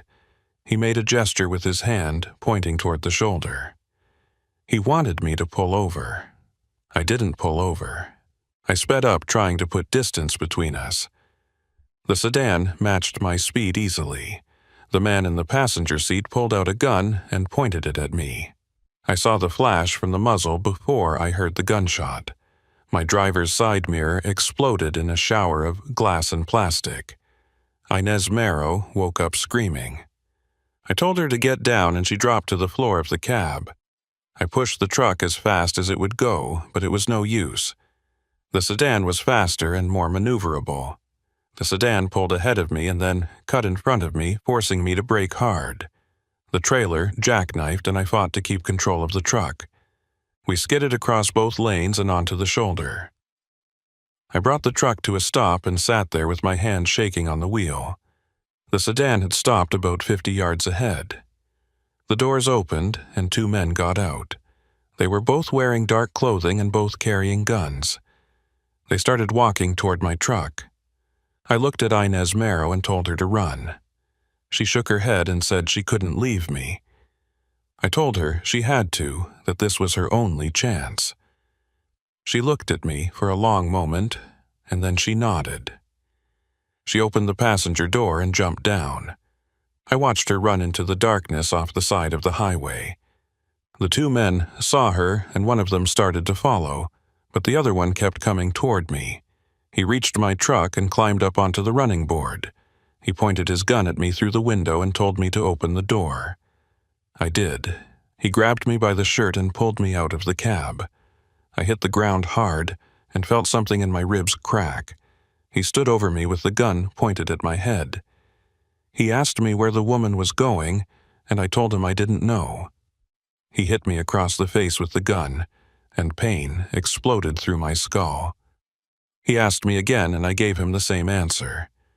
He was about to hit me again when we heard sirens in the distance. The man looked up and cursed. He called out to his partner, and they both ran back to the sedan. They climbed in and sped off, leaving me lying on the shoulder. Within minutes, a highway patrol car pulled up with its lights flashing. 2 officers got out and rushed over to me. One of them called for an ambulance while the other asked me what happened. I told them everything, about Inez Marrow and the men with guns and how she'd run into the desert. The officers called for backup, and within an hour there were a dozen patrol cars and a helicopter searching the area. But they never found her. They found tire tracks and shell casings. They found blood on the pavement from where I'd been hit. But Inez Marrow was gone. The officers took me to a hospital where I was treated for a broken rib and a concussion. Detective Lowell Creed showed up a few hours later. He asked me to go through everything again, and I did. He told me the FBI was now involved and that they were taking over the investigation. He said they'd put me in protective custody until they could guarantee my safety. I spent 2 weeks in a safe house on the outskirts of Sacramento. FBI agents came by every day to ask me questions and show me photos trying to identify the men who'd attacked me. I could not identify them. I told them about the dark sedan and the guns and how Inez Marrow had run into the desert. They said they were doing everything they could to find her, but I could tell they didn't think she was alive. I didn't either. If those men had caught her, they would have killed her, and even if she'd escaped them, the desert was unforgiving. Without water or shelter, she wouldn't have lasted more than a day or 2. The FBI eventually cleared me to go home. They said they'd arrested several people connected to the trafficking operation, including 2 police officers who'd been on the payroll. They said they were still looking for the people at the top, but they were confident they'd disrupted the network significantly. They thanked me for my cooperation and told me to contact them if I remembered anything else. I went back to my apartment and tried to resume my normal life, but nothing felt normal anymore. I went back to work, but I couldn't focus. Every load I picked up, every highway I drove, I thought about Raymond Kurtz and Inez Marrow. I thought about the people who'd been trafficked and the ones who were still missing. I thought about how easily I could have ended up like them, disappeared without a trace. My dispatcher noticed I wasn't myself. He suggested I take some time off, see a counselor. I told him I was fine, but we both knew I was lying. 3 months after the attack on the highway, I got a letter in the mail. There was no return address and the postmark was from somewhere in Nevada. Inside was a single sheet of paper with a handwritten note. It said, "Thank you for trying to help me." It said she was safe and that she'd started a new life far away from California. It said she thought about me often and hoped I was doing okay. It was signed with just an initial. I stared at that letter for a long time. Inez Marrow was alive. She'd made it out of the desert, and she'd managed to disappear. I felt a wave of relief wash over me, followed immediately by a wave of doubt. Was this letter really from her? Or was it from someone else, someone trying to tie up loose ends? I called Detective Lowell Creed and told him about the letter. He said he'd look into it, but he cautioned me not to get my hopes up. He said people who disappear rarely resurface. He said it was possible the letter was genuine, but it was also possible it was a fake meant to make me stop looking for answers. I asked him if they'd ever found the men who attacked me, and he said no. He said they'd disappeared just like so many others connected to this case. He said the FBI was still investigating, but leads were drying up. He said it was possible we'd never know the full extent of what had happened. I kept that letter in my wallet. I'd take it out sometimes when I was driving and read it. I wanted to believe it was real, that Inez Marrow had survived and built a new life somewhere safe. But a part of me couldn't shake the feeling that it was all a lie, that she was dead and that the letter was just someone's idea of mercy, letting me think she'd made it when really she was buried in the desert alongside Raymond Kurtz and all the others who'd gotten too close to the truth. I still drive trucks. I still run loads up and down the California coast. But I'm different now. I don't stop for abandoned vehicles anymore. I don't pick up hitchhikers. I don't ask questions about the cargo I'm hauling or the people I'm working for. I've learned that some things are better left unknown. That curiosity can get you killed. That the road is full of secrets and most of them should stay buried. Sometimes late at night, when I'm driving through empty stretches of highway, I think about all the trucks I pass and all the drivers behind their wheels. I wonder what they're carrying and what they've seen. I wonder how many of them have stories like mine. How many of them have stumbled onto something they wish they hadn't. How many of them are just trying to survive one more day, one more load, one more mile. The desert is still out there, vast and indifferent. It doesn't care about the people who disappear into it or the secrets they take with them. It just stretches on forever, swallowing everything in silence. I used to find comfort in that emptiness. Now it just makes me uneasy, because I know what's hidden beneath that sand. I know what happens to people who see too much or know too much. I know that the desert keeps its secrets, and it doesn't give them up easily. I never heard from Inez Marrow again after that letter. Detective Lowell Creed retired about a year later. The FBI closed their investigation without ever finding the people at the top of the trafficking ring. Raymond Kurtz's body was never recovered. The 7 people whose belongings were found in his truck were never found either. It was like the whole thing had been erased, swept under the rug, and forgotten. Maybe that's how these things always end, with more questions than answers. with more victims than survivors. I think about quitting sometimes, walking away from trucking and finding something safer, something that doesn't involve long, lonely drives through isolated areas. But I've been doing this for 13 years. It's all I know. And maybe some part of me feels like I owe it to Raymond Kurtz and Inez Marrow and all the others to keep driving. To remember them, even if no one else does. To carry their stories with me down these empty highways. Last week, I was driving through that same stretch of road where I found Raymond Kurtz's abandoned truck. I slowed down as I passed the spot where it had been. There was nothing there now, no evidence that anything had ever happened. Just empty shoulder and desert stretching out in every direction. But I could still see it in my mind. The open door, the blood on the seat, the phone with the dead battery. And I wondered how many other spots along this highway held similar stories. How many other trucks had stopped here? How many other people had disappeared? I pulled back onto the highway and kept driving. The sun was setting, and the sky was turning orange and purple. It should have been beautiful, but all I felt was a deep sense of unease. Because I know the truth now. I know what happens on these roads when no one's watching. I know about the trucks that carry more than cargo. I know about the people who vanish without a trace. And I know that no matter how far I drive or how fast I go, I'll never be able to outrun what I've seen. The road stretches out ahead of me, endless and dark. Somewhere out there, Inez Marrow might still be alive, living under a different name in a different place.